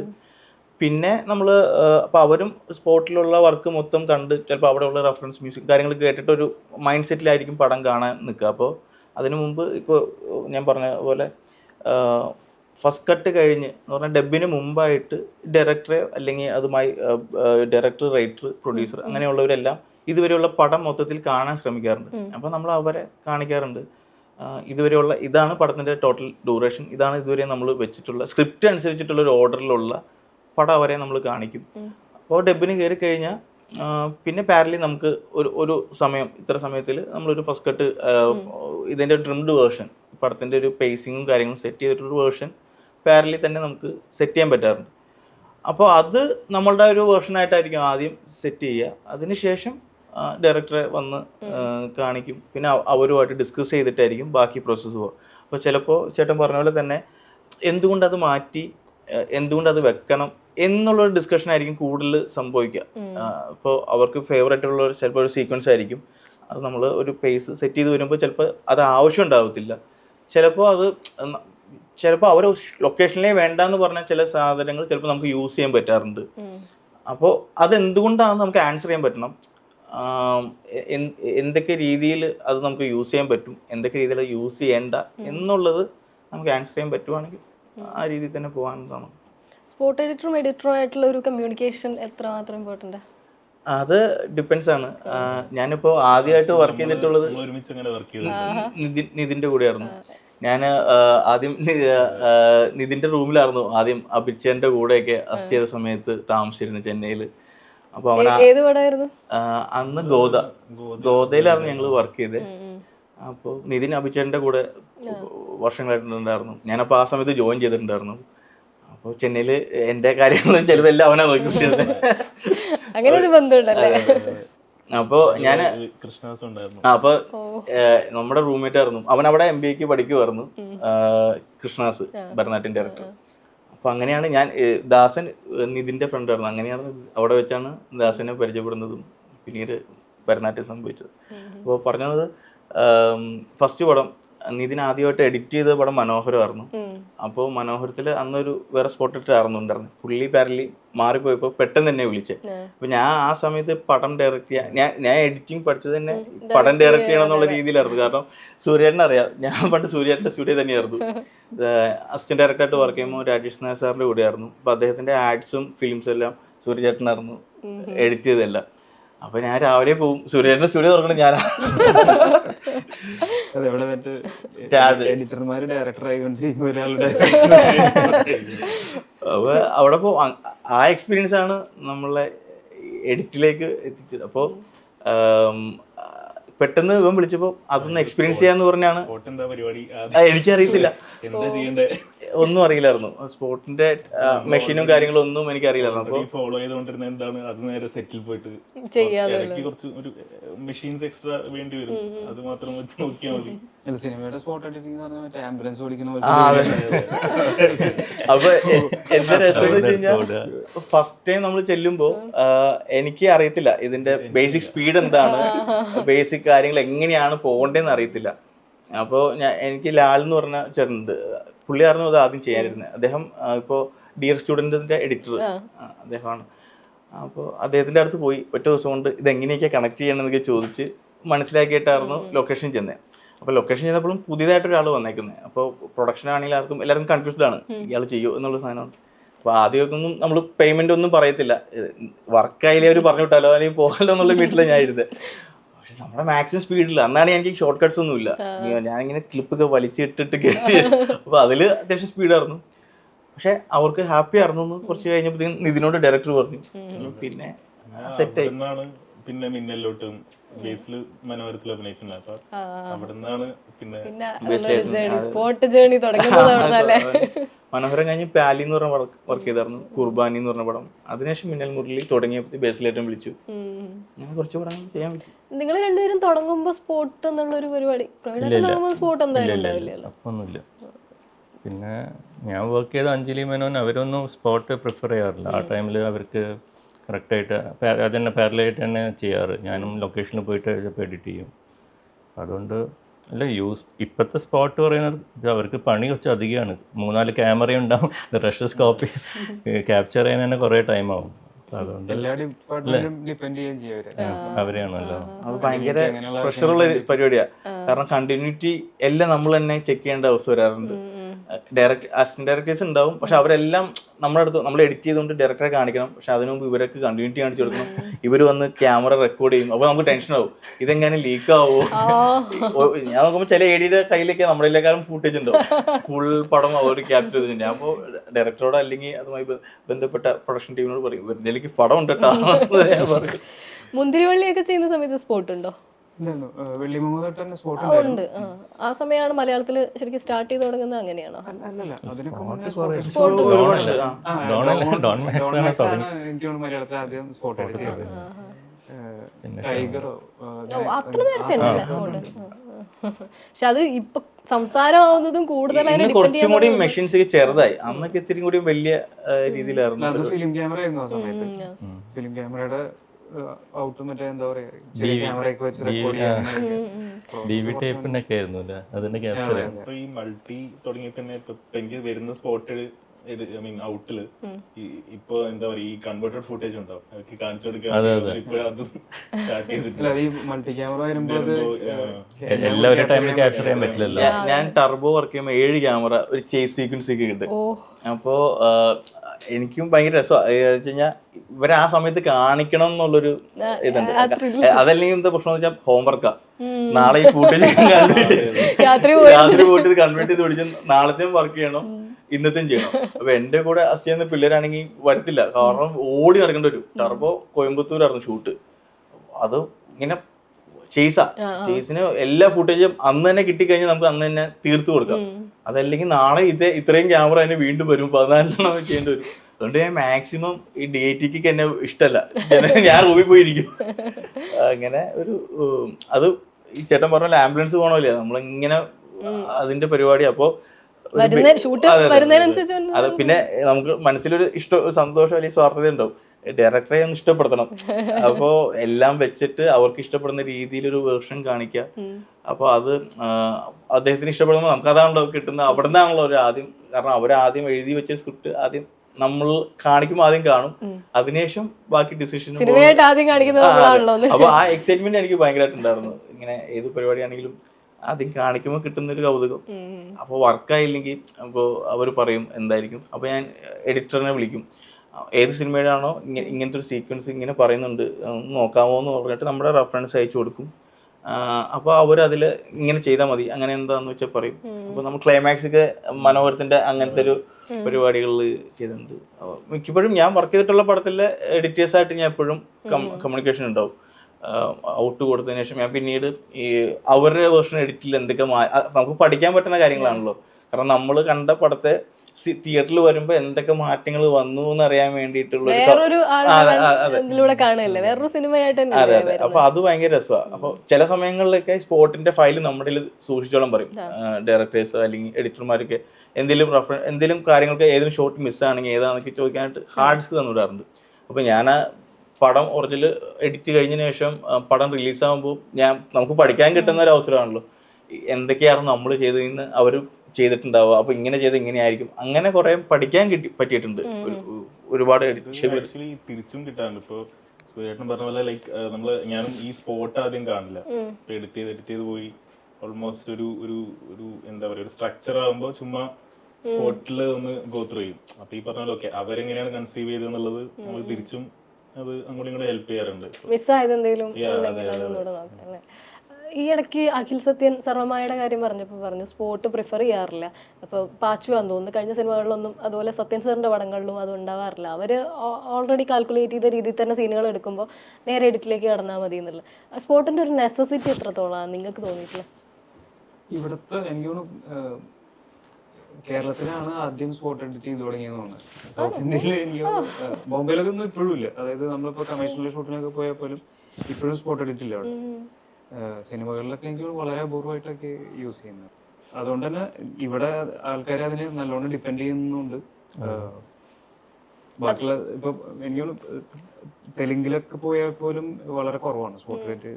സിനിമകൾക്ക് സ്പോട്ട് എഡിറ്റ് വളരെ കുറവാണ്. കൂടുതലും ഫൈറ്റ് സീക്വൻസ് ആണ് അവിടെ സ്പോട്ട് വിളിക്കാറുണ്ട്. ഞാൻ ഇങ്ങനെ ഹിന്ദിയിലൊക്കെ ഒരു പടം വർക്ക് ചെയ്യുന്നുണ്ട്, സൽമാൻ ഖാന്റെ സിക്കന്ദർ എന്ന പടം പരിപാടിയിൽ. അവിടെ ചെന്നപ്പോൾ ഞെട്ടിപ്പോയി, ക്യാരവാനൊക്കെ ഉണ്ട് നമുക്ക്. അല്ല, ലൈവ് ക്യാപ്ചർ എഡിറ്റ്. ഒരു ഫൈറ്റ് സീക്വൻസ് ഭയങ്കര നമുക്ക് വൻ ഇതാ. പിന്നെ മദ്രാസി എന്ന് പറഞ്ഞ ശിവകാർത്തിൻ്റെ പടം, ഇതൊക്കെ ചെയ്യാൻ പോയപ്പോൾ പക്ഷെ നല്ല ശമ്പളം കിട്ടും പെർ ഡേ, ഭയങ്കര പൈസ. അത് ഷബീർ മുഹമ്മദ് പറയാറുണ്ട്, ആദ്യം തുടക്കം അങ്ങനെയായിരുന്നു പുള്ളി. അതെയോ? പുള്ളി സ്പോട്ട് ചെയ്തു കുറച്ചുകൂടെ പ്രിവിലേജ് ഷിമിർക്കായിരുന്നു എന്നെ ഈ പടങ്ങൾക്കൊക്കെ വിട്ടിരുന്നേ, ഫൈറ്റിന്റെ പരിപാടികൾക്കൊക്കെ ആയിട്ട് ഷിമിർക്ക വിട്ട പടങ്ങളായിരുന്നു ഇതൊക്കെ. ഇപ്പൊ ഈ ടീസറും ട്രെയിലറും ഇല്ലാത്തൊരു ഇത് നമുക്ക് ചിന്തിക്കാൻ പറ്റില്ല. ഏതൊരു സാധാരണക്കാരനും ടീസറും ട്രെയിലറും കണ്ടിട്ടാണ് സിനിമേനെ ജഡ്ജ് ചെയ്യുന്നത്. കുറെ കാലം മുന്നേ വരെ അങ്ങനെയല്ലല്ലോ. ഇത് പക്ഷെ പലപ്പോഴും നിങ്ങൾ എഡിറ്റേഴ്സ് അല്ല ചെയ്യുന്നുണ്ടാവുക, വേറൊരാളാണ് ചെയ്യുന്നുണ്ടാവുക. മോസ്റ്റ്ലി ഇപ്പോൾ ഒരുവിധം എല്ലാം അങ്ങനെ തന്നെയല്ലേ വരുന്നത്.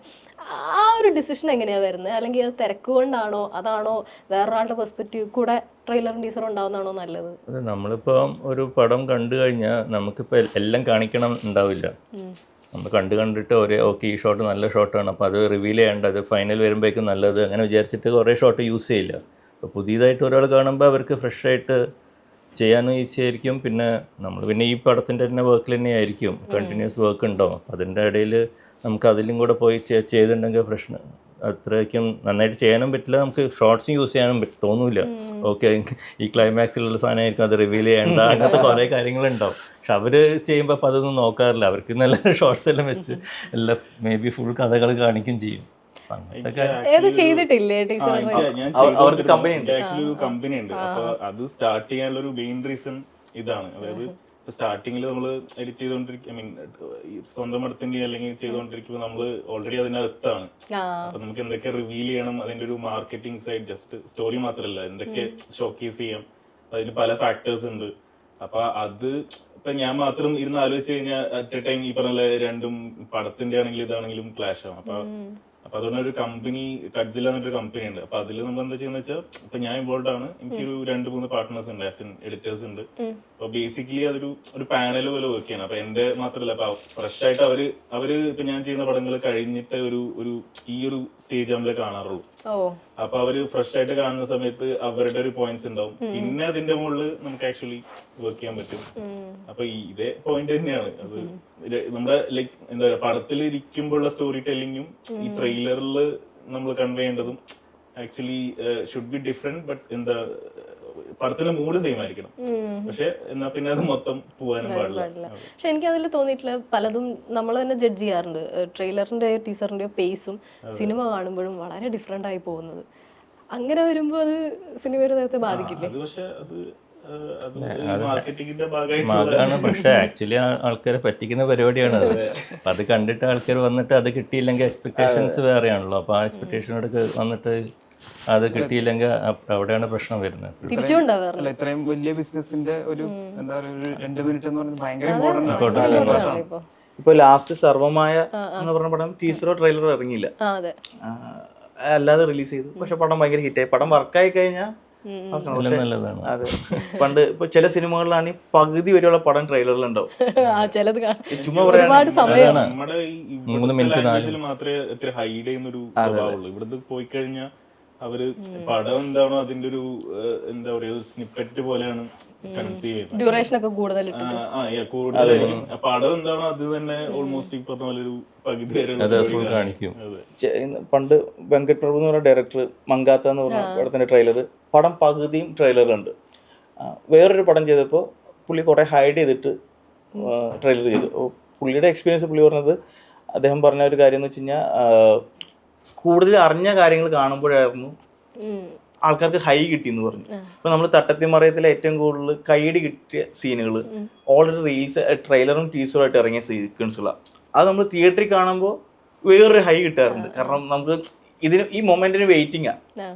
മാസ് സിനിമകളിലാണെങ്കിലും അങ്ങനത്തെ ഉള്ള അല്ലെങ്കിൽ ഭയങ്കര ക്യാച്ചി ആയിട്ടുള്ള ഡയലോഗ്സ് ചിലപ്പോൾ ഇങ്ങനെ ഓൾറെഡി ആൾക്കാർക്ക് കിട്ടിയ സാധനമാണെങ്കിൽ ഇത് വീണ്ടും തിയേറ്ററിൽ ഈ മൊമെന്റ് ആണെന്ന് അറിയുമ്പോൾ ഭയങ്കര കൈയടി കിട്ടാറുണ്ട്. എന്തൊരു ചേലാണൊക്കെ കാണുമ്പോൾ കിട്ടുന്ന ഒരു ഫീല് പ്രതീക്ഷിച്ചിങ്ങനെ. അതെ, ഈ തട്ടത്തിമറയത്തിലെ കുറെ ഡയലോഗ്സ് പടം ഇറങ്ങുന്നതിന് മുമ്പേ അവര് ട്രെൻഡ് ആക്കിയായിരുന്നു. പക്ഷെ അതെല്ലാം കാണുമ്പോൾ ആൾക്കാർക്ക് ഭയങ്കര കൗതുകം കിട്ടാറുണ്ട്. ചില പ്രഷർ ഡിപ്പെൻഡ് ചെയ്തിരിക്കുന്ന കാര്യം എന്താ വെച്ച് കഴിഞ്ഞാൽ, ചിലർക്ക് ഹൈഡ് ഇങ്ങനെ ഇപ്പോൾ ഭയങ്കര സർപ്രൈസ് ആയിട്ട് പടം കാണാൻ ഇഷ്ടമുള്ള ഒരാൾക്കാരുണ്ട്, അതിൽ ഭയങ്കര എൻജോയ് ചെയ്യുന്നു. കുറേ പേര് വേറെ ഒന്നും ചിന്തിക്കുന്നില്ല. പടം തിയേറ്ററിൽ വിട്ട് കഴിഞ്ഞാൽ കൂടുതലൊന്നും ചിന്തിക്കാതെ പടം എൻജോയ് ചെയ്യുക. അപ്പോൾ അതിനെ ഡിപ്പെൻഡ് ചെയ്യുന്നുണ്ട് ട്രെയിലർ. കാരണം ഇതിന്റെ മൂഡ് ഇതാണ്, ഇങ്ങനത്തെ പരിപാടിയാണ്, വൈബാണ്, അങ്ങനെയും കടന്നവരുണ്ട്. തിരിച്ചും ഉണ്ടാവാറുണ്ട്. ഇപ്പം ട്രെയിലർ കണ്ടപ്പം എനിക്ക് അത്ര ട്രെയിലർ ഇഷ്ടമായില്ല, ഞാൻ വരുന്നില്ല എന്നാണ് പലപ്പോഴും സിനിമയ്ക്ക് പോകുമ്പോ പറയുന്നത്. പക്ഷെ പിന്നെ ചില സമയത്ത് അത് ഓക്കെ എന്തായാലും ആൾക്കാർ കേറും എന്നുള്ളൊരു ഇതിന് എന്താ പറയാ കുറച്ചൊന്ന് അങ്ങനെ ഒരു ഇതും കൂടെ ഉണ്ടല്ലേ. അത് ഡയറക്ടേഴ്സ് എപ്പോഴും പറയോ ഒരുപാട് എക്സ്പെക്ടേഷൻ വെക്കണ്ട ട്രെയിലറിലും ടീസറിലും, അങ്ങനെ ഒരു സജഷൻ ഉണ്ടാവും? മെയിനായിട്ട് ഇപ്പൊ സൂപ്പർ സ്റ്റാർസിന്റെ പടമാണെങ്കിൽ പിന്നെ കുഴപ്പമില്ല, ട്രെയിലറിൽ അത് ഇപ്പൊ അവരുടെ പേര് വെച്ചിട്ടാണല്ലോ ആൾക്കാർ കയറുന്നത്. അല്ലാത്ത പടങ്ങൾക്കാണ് ആൾക്കാർ കയറണമെങ്കിൽ ഒരു നല്ല ട്രെയിലർ ഉണ്ടെങ്കിൽ ആൾക്കാർ ഇത് കണ്ടിട്ട് ഓക്കെ പടം പോയി കാണാൻ തോന്നുക. അപ്പം അങ്ങനത്തെ ഇത് ട്രെയിലേഴ്സ് നന്നായിട്ട് ചെയ്യേണ്ടി വരും. ശരിക്കും ഒരു OTT കാലം വന്നപ്പോൾ ആഫ്റ്റർ കോവിഡ് എങ്ങനെയാണ് ഒരു എഡിറ്റേഴ്സിന്റെ വർക്കിലൊക്കെ ഒരു മാറ്റം ഉണ്ടായിട്ടുള്ളത്? കാരണം OTTക്ക് വേണ്ടി വീണ്ടും നിങ്ങളൊരു എഫേർട്ട് ഇട്ടുകൊണ്ടിരിക്കുകയല്ലേ? ശരിക്കും ടെലികാസ്റ്റ് മാസ്റ്ററിങ് എന്നൊരു ഡിപ്പാർട്ട്മെന്റ് ഉണ്ട് ശരിക്കും. നമ്മളുടെ അവിടെ അത് DI സ്റ്റുഡിയോ തന്നെയാണ് നടക്കുന്നത്. ബാക്കി എല്ലായിടത്തും ഈ കളറിംഗ് ഒക്കെ കഴിഞ്ഞിട്ട് ടെലികാസ്റ്റ് മാസ്റ്ററിങ് അതല്ലെങ്കിൽ മറ്റേ എന്താ OTTക്കുള്ള കണ്ടന്റ് മാസ്റ്ററിംഗ് എന്നൊക്കെ പറയുന്നതിന് ശരിക്കും വേറൊരു ഡിപ്പാർട്ട്മെന്റ് ഉണ്ട്. OTT ഈ കോവിഡ് കഴിഞ്ഞ ഉടനെ ഈ പറഞ്ഞ പോലെ അത് എഡിറ്റർമാരുടെ ജോലിയായിട്ട് വന്നിരുന്നു. ഈ കണ്ടന്റ് മണി പ്രിപ്പയർ ചെയ്യേണ്ട ജോലികൾ വന്നിരുന്നു. ഇപ്പൊ പക്ഷെ കുറച്ചുകൂടി ഓരോ പ്ലാറ്റ്ഫോം, ഇപ്പൊ നെറ്റ്ഫ്ലിക്സും ആമസോണും സോണി ഇവരൊക്കെ അവരുടെ സ്പെസിഫിക്കേഷൻ കൃത്യമായിട്ട് പറഞ്ഞു തുടങ്ങി. ഇന്ന ഫോർമാറ്റിൽ വേണം, ഇത്ര ഓഡിയോ ട്രാക്ക് വേണം എന്നുള്ള സ്പെസിഫിക്കേഷൻസ് ഒക്കെ കൃത്യമായിട്ട് പറഞ്ഞു തുടങ്ങി. അപ്പൊ പിന്നെ അത് DIയുടെ കൂടെ തന്നെ വേറൊരു ഡിപ്പാർട്ട്മെന്റ് ആണ് ഹാൻഡിൽ ചെയ്യുന്നത്. നമ്മളെ സംബന്ധിച്ച് അതിന് വേണ്ട ഇപ്പൊ ആദ്യം റിലീസിന് മുന്നേ തന്നെ പ്രിവ്യൂസ് ഒക്കെ പോകും. OTTക്ക് വേണ്ടിയിട്ടുള്ള പേഴ്സണൽ അവർക്ക് പ്രൈവറ്റ് ആയിട്ട് കാണാനുള്ള പ്രിവ്യൂസ് കിട്ടും. അതൊക്കെ എപ്പോഴും എഡിറ്ററിന്റെ ജോലി തന്നെയാണ്. ഔട്ട് എടുക്കലാണ് പണി. ഇഷ്ടം പോലെ ഔട്ട് കൊണ്ടുപോയി എല്ലാ OTTക്കും ഓരോ സൗണ്ടിൽ തന്നെ പല ഡിപ്പാർട്ട്മെന്റ്സ് ഉണ്ട്. ഓരോ OTTക്ക് കൊടുക്കുമ്പോൾ ഡിഫറെന്റ് ഉണ്ടോ? അതായത് ഇപ്പൊ നമ്മളൊരു ഇവരെ ഉദ്ദേശിച്ച് ഇവര് എന്ത് എക്സൈറ്റ് ചെയ്യിക്കുന്നു അങ്ങനെ വ്യത്യാസം വരും നോക്കാറില്ല. പക്ഷെ ഇപ്പൊ കുറച്ച് റീസെന്റ് ആയിട്ട് നമ്മള് ബിസിനസ് കട്ട് എന്ന് പറഞ്ഞൊരു ഈ പറഞ്ഞ പോലെ ഓക്കെ ഇവർക്കും പിന്നെ ഈ നമ്മളെ ഓക്കെ ലീഡ് ആക്ടർ സ്റ്റാർ ആണ് ലൈക്ക് അവരെ ഷോക്കേസ് ചെയ്യുക, പടത്തിന്റെ ജോണർ എന്താണ്, പിന്നെ പടത്തിന്റെ ലൈക്ക് ബേസിക് എന്താ പറയാ സ്റ്റോറി ലൈൻ എന്താണ്, അപ്പൊ അതൊക്കെ വെച്ചിട്ട് ഒരു 10 to 15 മിനിറ്റ്സിൽ നമ്മൾ മൊത്തം പടം ബിസിനസ് കട്ട് പോലെ വലിയ ട്രെയിലർ 4 മിനിറ്റിലൊക്കെ ചോദിക്കുന്നു. ആണോ? 4 മിനിറ്റിലേക്ക് അത് കൊടുക്കാന്ന് പറയുമ്പോ. പക്ഷെ അത് ബോംബെയിൽ ആദ്യം ഉണ്ടായിരുന്നല്ലോ. ബോംബെയിൽ ബിസിനസ് കട്ട് ആ കോൺസെപ്റ്റ് ആദ്യം തൊട്ടിട്ടുണ്ട്. അത് അവിടെ അങ്ങനെ സാറ്റലൈറ്റിന് വേണ്ടിയിട്ടാണോ വന്നിട്ടുണ്ടായിരുന്നത്? അല്ല, ഇവൻ OTTക്ക് തന്നെ എല്ലാം ബിസിനസ് അതിനായിട്ടൊരു ടീമുണ്ട്, ഓരോ കമ്പനികളും ഉണ്ട്. ട്രെയിലേഴ്സ് അതൊക്കെ അവരാണ് ചെയ്യുക. ബിസിനസ് കട്ടും ട്രെയിലേഴ്സും ടീസേഴ്സൊക്കെ പാക്കേജ് മാതിരി തന്നെ ചെയ്തിട്ട് കൊടുക്കും. ഇപ്പോഴാണ് മലയാളത്തിലും അങ്ങനെയല്ല, ഇപ്പോഴല്ലേ ഇപ്പോഴാണ് ഇവിടെ കുറച്ച് ഇപ്പോഴാണ് റീസെന്റ് ആണ് ചോദിക്കാൻ തുടങ്ങി. അവരത് ഓക്കെ ആണെങ്കിൽ മാത്രം ഫുൾ പ്രിവ്യൂ എന്നുള്ള രീതിയിൽ ആർക്കും കാണാനുള്ള ടൈമില്ല, അതാണ് മെയിൻ. പറഞ്ഞു തരാം. ചില OTT പ്ലാറ്റ്ഫോംസിൽ ഫ്രെയിം റേറ്റ് 25 വെക്കുന്നുണ്ട്. 24-ലാണ് ഫിലിം വരുന്നതെന്ന് പറഞ്ഞു. അപ്പോൾ പല എഡിറ്റേഴ്സിനും അതൊരു കൺസേണും ആണ്. അതിലെന്താ നിങ്ങളുടെ ഒരു ഒപ്പീനിയൻ?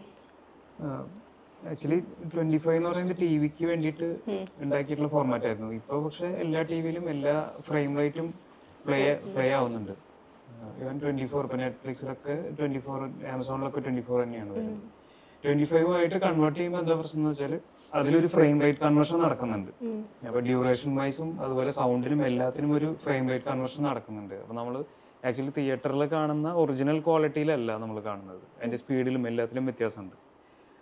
ഓരോ സെക്കൻഡിലും ഓരോ ഫ്രെയിം വെച്ചിട്ട് സ്കിപ്പ് ആവുന്നുണ്ട്, അതല്ലെങ്കിൽ ആഡ് ആവുന്നുണ്ട്. ചില ഉറപ്പായിട്ടും അതായത് ഇപ്പൊ ഒരു സിംഗിൾ ഷോട്ട് പെർഫോമൻസ് ഒക്കെ ആണെന്നുണ്ടെങ്കിൽ ഒരു ഉറപ്പായിട്ടും നമുക്ക് കാണുമ്പോൾ അതിൽ ഇടയ്ക്ക് എന്തോ ഒന്ന് സംഭവിച്ച പോലെ തോന്നും.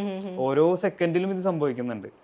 അപ്പൊ നല്ല പെർഫോമൻസ് അതല്ലെങ്കിൽ നല്ല ക്യാമറ മൂവ്മെന്റ് എന്ന് പറയുന്നതിനെല്ലാം ഇതൊരു പ്രോബ്ലം ആയിട്ട് നമുക്ക് തോന്നും. ചെറിയ പ്രശ്നമാണ്. ടോട്ടൽ ഡ്യൂറേഷനിൽ ചെറിയ കുറവാണെങ്കിൽ പോലും ഇങ്ങനെയുള്ള സീനുകൾ മോണോലോഗ് പോലെയൊക്കെ വരുന്ന സമയത്ത് അത് കുറച്ചുകൂടെ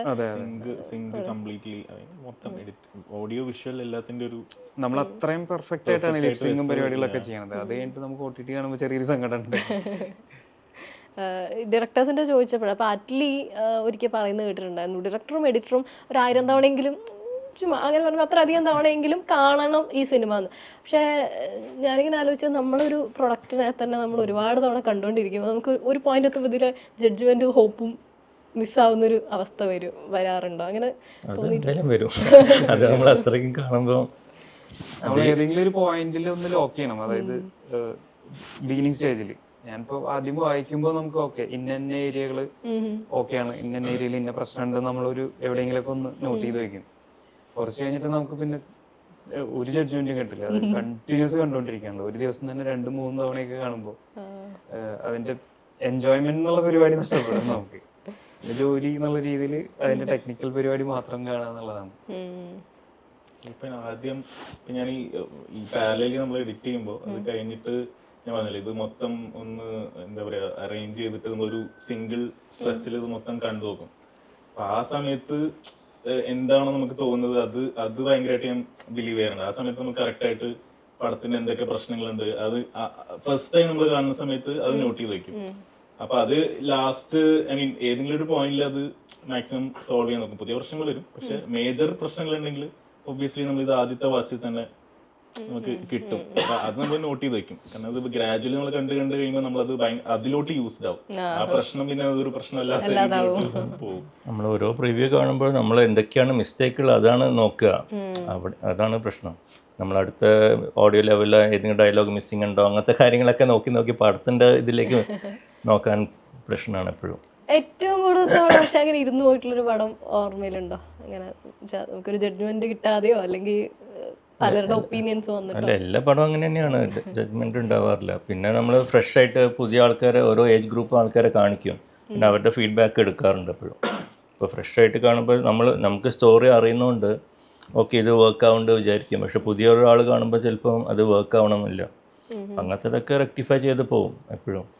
ഇനിയിപ്പോ നമുക്കൊരു തോന്നാറുള്ളത് സിനിമ കഴിയുമ്പോഴേക്കും ഈ പറഞ്ഞ സെല്ലിംഗ് പാർട്ട് എന്നുള്ള രീതിയിൽ ആരെങ്കിലുമൊക്കെ കാണിക്കാൻ പറയുന്നുണ്ട്. നമ്മൾ മാക്സിമം അത് സജസ്റ്റ് ചെയ്യില്ല. കാരണം നമ്മൾ പടം കണ്ടുകൊണ്ടിരിക്കുമ്പോൾ നമ്മൾ സിനിമ കാണുന്നതിൻ്റെ ഒപ്പം കുറെ പരിപാടി മനസ്സിൽ ഓടിക്കൊണ്ടിരിക്കുന്നുണ്ട്. ഇവിടെ മ്യൂസിക് വരും, ഇവിടെ എഫക്ട്സ് വരും, ഇവിടെ ഇന്ന മറ്റേ വിഷ്വൽ എഫക്ട്സ് വരും. ഇതൊക്കെ നമ്മൾ മുന്നേ കൂട്ടി കാണുകയാണ്. അല്ലാതെ ഇതെല്ലാം തീർന്നു വരും ഉറപ്പായിട്ട് റിലീസിനോട് അടുപ്പിച്ചേ വരുള്ളൂ. അപ്പൊ ഈ ആദ്യം പോകുന്ന പ്രിവ്യൂകളിലൊക്കെ നമുക്ക് പ്രഡിക്റ്റ് ചെയ്യാം ഇത് അവരുടെ സൈഡിൽ നിന്നുണ്ടായിട്ടുള്ള ഫീഡ്ബാക്ക് എങ്ങനെയാണ് വരണത്. പരമാവധി നമ്മൾ പറയുന്നത് ഇത്രയും ഏർലി സ്റ്റേജിൽ കാണിക്കണ്ട എന്ന് പറയും. ഫൈനൽ പ്രോഡക്റ്റ് മതി എന്നുള്ളത്. അതെ അതെ, ഓൾമോസ്റ്റ് ഫൈനൽ ആകുമ്പോൾ കാണിച്ചല്ലേ കാര്യമുള്ളൂ. അല്ലാതെ ലേമേനൻസ് പറയുന്ന അവർക്ക് അതൊന്നും മനസ്സിലാവില്ല. ചിലത് ഇവിടെ എഫക്ട്സ് ഉണ്ടാവും, മ്യൂസിക് ഓരോന്ന് വരുമ്പോഴാണല്ലോ പടത്തിൻ്റെ ലെവലും മാറും. ഗ്രേഡിങ് വരുമ്പോൾ കുറച്ചും കൂടെ ബെറ്റർ ആവും. അങ്ങനത്തെ സ്റ്റേജസ് ചിലവർക്ക് അവർക്ക് മനസ്സിലാവില്ല. ബിസിനസ് പെർസ്പെക്റ്റീവിൽ മാത്രം വന്നിരിക്കുന്നവർക്ക് ആ ഒരു ക്രിയേറ്റീവ് സൈഡ് ചിലപ്പോൾ ഇപ്പൊ ആ സ്റ്റേജിൽ കണ്ടാലും പടം ഇഷ്ടപ്പെടാനുള്ള സാധ്യത വളരെ കുറവായിരിക്കും. സാധാരണക്കാരനും അങ്ങനെ തന്നെയായിരിക്കും. ചില സമയത്ത് കറക്ഷൻ പറയുമ്പോൾ ടോട്ടൽ പടത്തിലായിട്ട് പറയുവാണെങ്കിൽ ഓക്കെ. ഇപ്പൊ ഒരു സ്പെസിഫിക് ആയിട്ട് ഫുൾ പടമായിരിക്കില്ല ചിലപ്പോൾ മേജറായിട്ട് അവർ കണ്ടന്റ് ആവുക. ഇങ്ങനെ പോയിന്റിങ് വർക്ക് ചെയ്തുകൊണ്ടിരിക്കുമ്പോൾ ഒരു പോയിന്റിലായിരിക്കും അവർക്ക് ഇങ്ങനെ തോന്നി എന്ന് പറയാം. അത് ചിലപ്പോൾ നമ്മൾ റിപ്പീറ്റ് ചെയ്ത് കണ്ടുകൊണ്ടിരിക്കുമ്പോൾ മാത്രം തോന്നുന്ന കുറേ തോന്നലുകളുണ്ട്. ചിലപ്പോൾ ഒരു റീൽവേസാണ് നമ്മൾ സെറ്റ് ചെയ്യുക. അപ്പോൾ ഓരോ ദിവസവും ഒരു റീലിലേക്ക് ആണെങ്കിൽ ഇപ്പോൾ 5th റീലിൽ ഒരു വർക്കിങ് പോയിക്കൊണ്ടിരിക്കുമ്പോൾ ഈ പോയിന്റ് ഇതെന്തോ കൺഫ്യൂസ്ഡ് ആണെന്നുള്ള രീതിയിൽ നമ്മളിപ്പോൾ ഓൾറെഡി ഒരു ഐഡിയയിലായിരിക്കും അത് സെറ്റ് ചെയ്ത് വെച്ചിട്ടുണ്ടാവുക. അപ്പോൾ ഞാൻ അവരോട് പറയാറുള്ളത് ഫുള്ളായിട്ട് പടം കാണാം. ഫുള്ളായിട്ട് പടം കാണുമ്പോൾ ഇത് മാത്രം ചെറുക്കുകയാണെങ്കിൽ നമുക്ക് അതിൽ ഫീൽ ചെയ്യും. അല്ലാതെ സീൻ വൈസ് അല്ലെങ്കിൽ ഇതിന് മാത്രം ഫോക്കസ് ചെയ്ത് നമ്മൾ കണ്ടു കഴിഞ്ഞാൽ അല്ലെങ്കിൽ ഈ റീലിൽ ഈ ഒരു പ്രശ്നമുണ്ട് എന്ന് പറഞ്ഞ് നമ്മൾ കണ്ടു കഴിഞ്ഞാൽ ചിലപ്പോൾ ജഡ്ജ്മെൻറ്റ് പാടും. കാരണം ടോട്ടൽ പടത്തിനെ തന്നെ ചിലപ്പോൾ ഇങ്ങനത്തെ ഒരു മിസ്റ്റേക്ക് നമ്മൾ ചിലപ്പോൾ ടോട്ടൽ പടത്തിൻ്റെ ഒരു ഐഡിയനെ കണക്റ്റ് ആവുന്ന സീക്വൻസ് എന്തിലായിരിക്കും. നമ്മൾ ഫസ്റ്റ് കട്ട് ചെയ്യുമ്പോൾ ഇതെല്ലാം ഇത് വെച്ചിട്ടായിരിക്കും പോവുക. കുറേ പ്രിവ്യൂവും കുറേ എഡിറ്റും പോയി കഴിയുമ്പോൾ നമുക്ക് തന്നെ ഒരു പോവും. അപ്പോൾ എനിക്ക് പേടിയുള്ളൊരു കാര്യം അതാണ്. കാരണം ടോട്ടൽ പേസിനെ ബാധിക്കുന്ന രീതിയിലുള്ള കറക്ഷൻസ് വരും. അപ്പൊ ഞാൻ അവരോട് പറയാറുള്ളത് നമുക്ക് ഒരുമിച്ച് പടം കാണാം. അപ്പൊ ചിലവർക്ക് അത് ബുദ്ധിമുട്ടാണ്. അവരും ഫുൾ പടം കാണാം. ഫുൾ പടം നമുക്ക് ഒരുമിച്ചിരുന്ന് കാണാം. നമുക്ക് എന്നിട്ട് അതിൽ നോക്കാം. അല്ലെങ്കിൽ ചിലപ്പോ ഓരോരുത്തരും പല രീതിയിലായിരിക്കും, പല മൂഡിലായിരിക്കും വന്ന് പടം കാണുന്നതെല്ലാം. അല്ലെങ്കിൽ സെക്കൻഡ് ഹാഫ് കാണാം. അങ്ങനത്തെ രീതിയിലായിരിക്കും പടങ്ങളൊക്കെ കണ്ടുപോകുക. അപ്പോൾ ടോട്ടാലിറ്റിയിൽ കടം കാണുമ്പോൾ അതിനെ എഫക്റ്റ് ചെയ്യുന്നുണ്ടോ എന്നുള്ളതായിരിക്കും നോക്കാറ്. ഇപ്പോഴും ഇപ്പൊ എല്ലാവരും ഫസ്റ്റ് ഹാഫ് സെക്കൻഡ് ഹാഫ് അങ്ങനെയാണല്ലോ റിവ്യൂസ് എല്ലാം വരുന്നത്. First half okay, second as a whole പടം ആരും നോക്കുന്നില്ല. അതാണ് ഫസ്റ്റ് ഹാഫ് റിവ്യൂ വരുമ്പോ തന്നെ ജഡ്ജ് ചെയ്യപ്പെടുന്ന ഒരു കുറച്ചൊന്ന് കുറഞ്ഞിട്ടുണ്ട് എങ്കിൽ പോലും.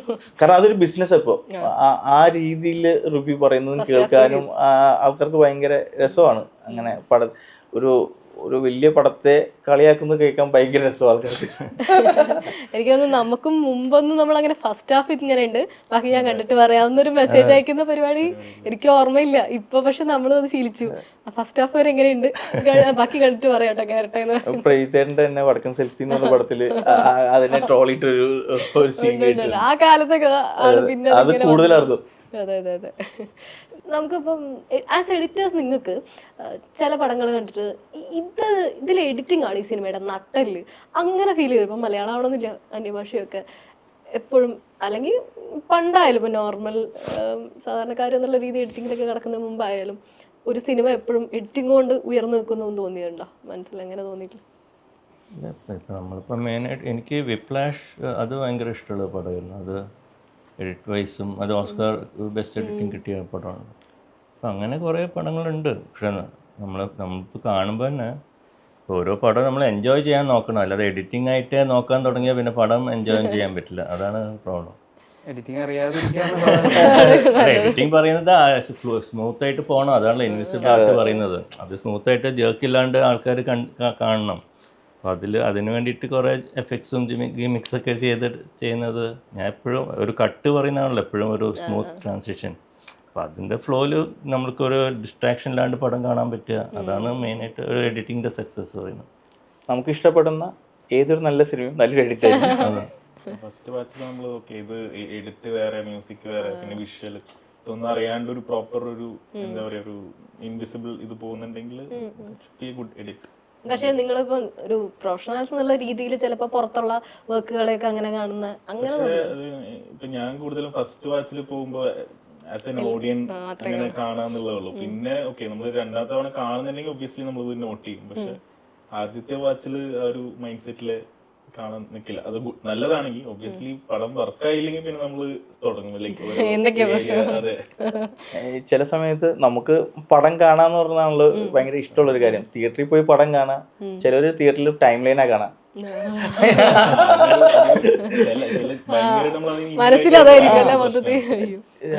ഇങ്ങനെയൊക്കെ പറയുമ്പോ അപ്പൊ ഞാൻ ചിന്തിക്കും ഇതെങ്ങനെ ഇത്രയും ഡീറ്റെയിൽ ആയിട്ടൊക്കെ പറയാൻ പറ്റുക.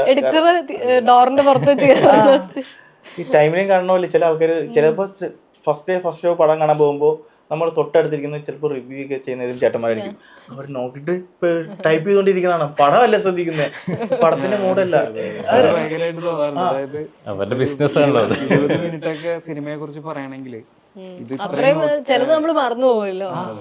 അല്ല അത്രയും നോട്ട് ചെയ്തൊക്കെ ഇതെങ്ങനെ സിനിമ എൻജോയ് ചെയ്യാൻ പറ്റും. അല്ല ചിലപ്പോ ഇന്റർവ്യൂ ചെയ്യുമ്പോ ആ പ്രശ്നം വരാറുണ്ട്. കാരണം ഇത് ചോദിക്കണം, അപ്പൊ നമ്മൾ ആ ഇത് നോട്ട് ചെയ്ത് വെക്കോ. അവസാനം ചിലപ്പോ ഇപ്പൊ എക്കോ ഒക്കെ വന്ന സമയത്ത് നമ്മൾ ചില സാധനം നോട്ട് ചെയ്ത് വെച്ചിട്ടുണ്ട്, അവസാനം ഇവരോട് ചോദിക്കാനുണ്ടല്ലോ. നമുക്ക് ഇന്റർവ്യൂ ഓൾറെഡി സെറ്റ് ചെയ്തൊക്കെ വെച്ച് സിനിമ കാണുമ്പോൾ ഇതുപോലെ തന്നെ ഒരു ചെറിയ രീതിയിൽ വരാറുണ്ട്. ഇത് ചോദിക്കണം. എക്കോന് ശരിക്കും സിനിമ കണ്ടിട്ട് വിളിച്ചവരെല്ലാവരും ഒരു 25 മിനിറ്റ് എങ്കിലും സംസാരിക്കും. അത് നമുക്ക് പലതും വീണ്ടും നമ്മൾ പിന്നോട്ട് ആലോചിച്ചിരിക്കും. നമ്മുടെ ഫ്ലാറ്റില് താമസിക്കുന്ന ഒരു ഫ്രണ്ട് ഉണ്ട്. അപ്പൊ അവരുടെ ബാങ്കിൽ നിന്ന് ഒരു കോൺഫറൻസ് കോൾ ഇട്ടു. അവരെല്ലാവരെയും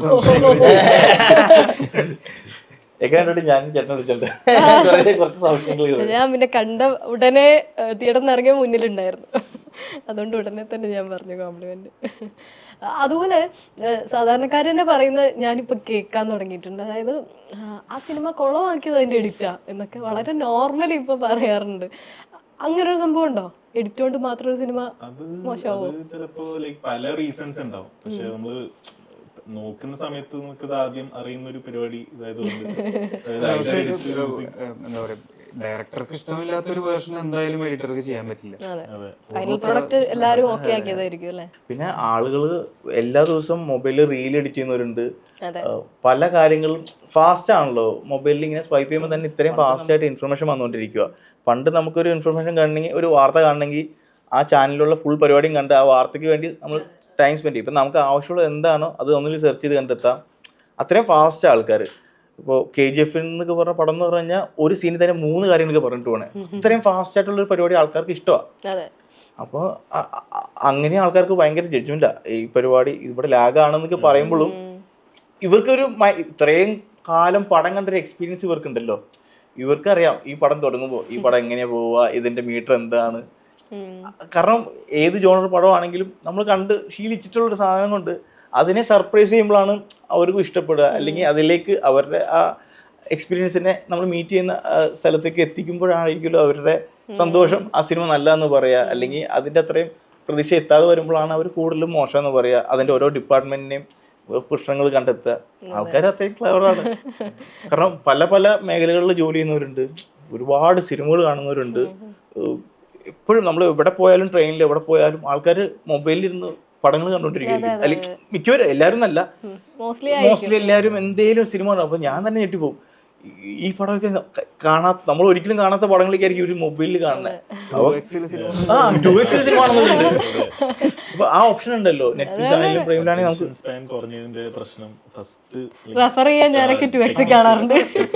ഫസ്റ്റ് അതിന്റെ പ്രഷർ നമുക്ക് സ്പാൻ കുറവുള്ളതുകൊണ്ട് അതും കൂടെ ടേക്ക് ചെയ്യാം.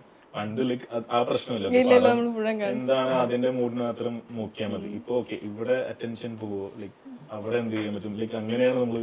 അത് പക്ഷെ ശീലമായി തോന്നുന്നുണ്ട് കേട്ടോ. കൊറേയൊക്കെ ഈ പാട്ടോ അല്ലെങ്കിൽ അങ്ങനെ എന്തെങ്കിലുമൊക്കെ വരുമ്പോ പണ്ട് നമുക്കത് കാണല്ലേ നിർത്തിയുള്ളൂ. ഇപ്പോ ചില സിനിമകളിലെ പാട്ടോ അല്ലെങ്കിൽ ട്രെയിലറോ ഒക്കെ വരുമ്പോ ആ ചിലപ്പോ ഡാൻസ് ഭയങ്കര രസമായിരിക്കും, പാട്ട് വർക്കായില്ല എന്ന് പറഞ്ഞിട്ട് ഇവര് തന്നെ വേറെ പാട്ട് ഇട്ടിട്ടൊക്കെ യൂട്യൂബിൽ ഇടാറുണ്ട്, അല്ലെങ്കിൽ റീൽ ഇടാകുമ്പോൾ നമ്മൾ തന്നെ ഞെട്ടിപ്പോകും. ചില ട്രെയിലറിലെ BGM ഒക്കെ മാറ്റിയിട്ടിട്ട് വരുമ്പോഴേ ആൾക്കാരുടെ ജഡ്ജ്മെന്റ് എന്ന് പറഞ്ഞാൽ നമ്മള് ഭയങ്കര സീരിയസ് ആണെന്ന് വിചാരിച്ച ഡയലോഗ് ഒക്കെ ഹ്യൂമറിലാക്കിയിട്ടൊക്കെ എഡിറ്റ് ചെയ്യാറുണ്ട്. സ്കോർ മാറ്റിയിടുമ്പോ തന്നെ ചിലപ്പോ മാറിപ്പോവാറുണ്ട്. മറ്റേ കല്യാൺ രാമനില് ഇന്നസെന്റ് ഏട്ടൻ ഇങ്ങനെ ഒരു പാട്ടിന്റെ ഇടയിൽ ഇങ്ങനെ നടന്നു വരുന്നത് ചെസ്റ്റിക്ക് പിടിച്ചിട്ട് അതൊക്കെ മാസമായിട്ട് ഭയങ്കര രസമായിട്ട് ആൾക്കാര് സീരിയസ് ആയ പലതും അതുപോലെ കോമഡി ആയിട്ട് ഇപ്പൊ കാണാറുണ്ട്.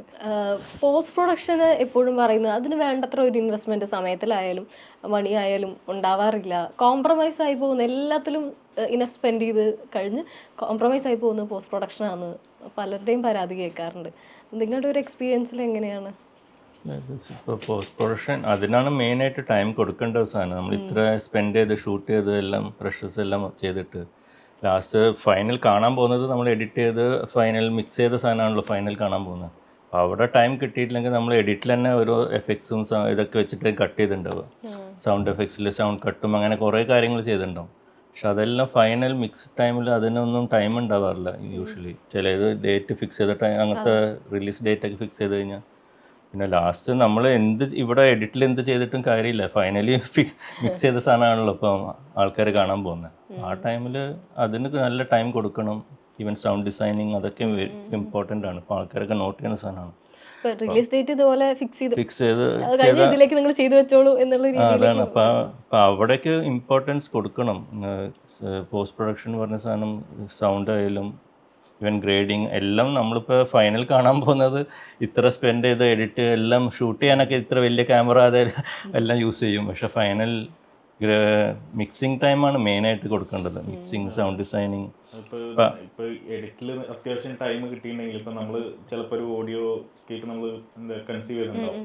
പക്ഷെ ഈ ലാസ്റ്റ് അതായിരിക്കില്ല വരിക. ഐ മീൻ ഒരു എന്തെങ്കിലും ഒരു ലെവൽ പറഞ്ഞു കഴിഞ്ഞാൽ നമ്മുടെ എഡിറ്റിംഗ് കംപ്ലീറ്റ് നമ്മൾ എന്താണോ കൺസീവ് ചെയ്തത് അതായിരിക്കില്ല പേസ്. നമ്മൾ ഇത്ര മാസം ഓരോ പ്ലാൻ ചെയ്തിട്ടായിരിക്കും ചെയ്തിട്ടുണ്ടാവുക. ഓക്കെ ഈ എഫക്ട്സ് വേണം ഇവിടെ. ഞാനിപ്പോൾ എഡിറ്റ് ചെയ്യുമ്പോൾ എപ്പോഴും എഫക്ട്സും ഇതൊക്കെ ഇട്ടിട്ടാണ് എഡിറ്റ് ചെയ്യുക. സൗണ്ടിൻ്റെ എഫക്ട്സ് എല്ലാ പടത്തിലും കുറേ ഉണ്ട്. അപ്പോൾ അതൊക്കെ നമ്മൾ ഇവിടെ സ്പെൻഡ് ചെയ്യുന്ന ടൈം ഈവൻ ഫൈനൽ മിക്സ് ചെയ്യുമ്പോൾ അതിന് ടൈം കിട്ടാറില്ല. അത് കാരണം നമ്മളിപ്പോൾ കട്ട് ചെയ്യുമ്പോൾ തന്നെ ചിലപ്പോൾ ഈ സൗണ്ട് നെക്സ്റ്റ് കട്ടിലേക്ക് ആ സൗണ്ടിൻ്റെ ഒരു എഫക്റ്റ് കൊണ്ടാണ് അടുത്ത കട്ട് ചെയ്തിട്ടുണ്ടാവുക. അപ്പോൾ അവിടെ ആ സൗണ്ട് വന്നില്ലെങ്കിൽ പിന്നെ ആ കട്ടിന് ഇമ്പോർട്ടൻസ് ഇല്ലാണ്ട്. ഇതിൽ എനിക്കും ഫീൽ ചെയ്തൊരു കാര്യം വെച്ചാൽ ഇപ്പം നമ്മളൊരു ഫൈനൽ പ്രൊഡക്റ്റ് പല ഡിപ്പാർട്ട്മെന്റ്സ് ഉണ്ട്. ഇപ്പോൾ sound design, sound effects, music, ഇവർക്കെല്ലാം നമ്മുടെ ഒരു വേർഷൻ കഴിഞ്ഞ് കഴിഞ്ഞാൽ കൊടുക്കും. അപ്പോൾ അവിടെ നിന്നുള്ളൊരു ഔട്ട് വന്നതിന് ശേഷം അത് കണ്ട് അതിൽ കറക്ഷൻ ഇപ്പം നമ്മൾ വിചാരിച്ച പോലെയോ അല്ലെങ്കിൽ ഡയറക്ടർ വിചാരിച്ച പോലെയോ വന്നില്ലെങ്കിൽ കറക്ഷൻ പറഞ്ഞ് ഇത്രയും ഡിപ്പാർട്ട്മെന്റ് തന്നെ വീണ്ടും പോകണം. അപ്പോൾ അവരൊരു പ്രോസസ്സ് തുടങ്ങിയിട്ടുണ്ടാവും. ഇപ്പോൾ മ്യൂസിക്കലി ഇപ്പോൾ നമ്മളൊരു സീനിൻ്റെ പേസ് നമ്മൾ വിചാരിച്ച പോലെ വന്നില്ലെങ്കിൽ അപ്പോൾ അവർക്ക് പറയാണ് ഈ സീനിൽ ഇത്തിരി കൂടി ഒന്ന് ട്രിം ചെയ്യുകയാണെങ്കിൽ ഇങ്ങനെ ഒരു ബീറ്റിന് അനുസരിച്ച് കട്ട് ചെയ്യാന്ന് പറയുമ്പോൾ നമ്മൾ അവൈലബിൾ ആണെങ്കിൽ പോലും സൗണ്ട് എഫക്ട്സും മിക്സിനും പാരലി പോയിട്ടുണ്ടെങ്കിൽ പ്രീ മിക്സ് തന്നെ അവർക്കും ആ ടൈം ലൈനിൽ റീവർക്ക് ചെയ്യാൻ അവർ അവൈലബിൾ ആവണം. മിക്കപ്പോഴും അവരുടെ ഒരുപാട് സിനിമകൾ ചെയ്യുന്നവരായിരിക്കും അവരും. അപ്പൊ നമ്മുടെ ഇതനുസരിച്ച് അവരും ചിലപ്പോൾ അവൈലബിൾ അല്ലെങ്കിൽ അത് കുറച്ച് പണി കിട്ടാറുള്ളതാണ്. അപ്പൊ അതുകൊണ്ട് മാക്സിമം മ്യൂസിക്കായിട്ടെങ്കിലും ബേസിക് നമ്മുടെ എഡിറ്റും സിങ്ക് ആവുന്നവരെ പോകാൻ കിട്ടാന്നുള്ളതാണ് ആഗ്രഹം. ഈ ടീം വർക്ക് ഇതുപോലെ പലപ്പോഴും ശ്രദ്ധിക്കപ്പെടാതെ പോകുന്നതല്ലേ? ഇപ്പം ക്യാമറാമാൻ, ഡയറക്ടർ, അവിടെയുള്ള സെറ്റിലുള്ള എല്ലാ ടീം വർക്കും നമ്മൾ കാണുന്നെങ്കിലും നിങ്ങൾ പരസ്പരം കാണാതെ ചിലപ്പോൾ ഇതുവരെ കണ്ടിട്ടില്ലാത്ത ആൾക്കാരുണ്ടാവും തമ്മിൽ, സൗണ്ട് സ്കോർ ആണെങ്കിലും ഒക്കെ വരുന്നത്. അപ്പൊ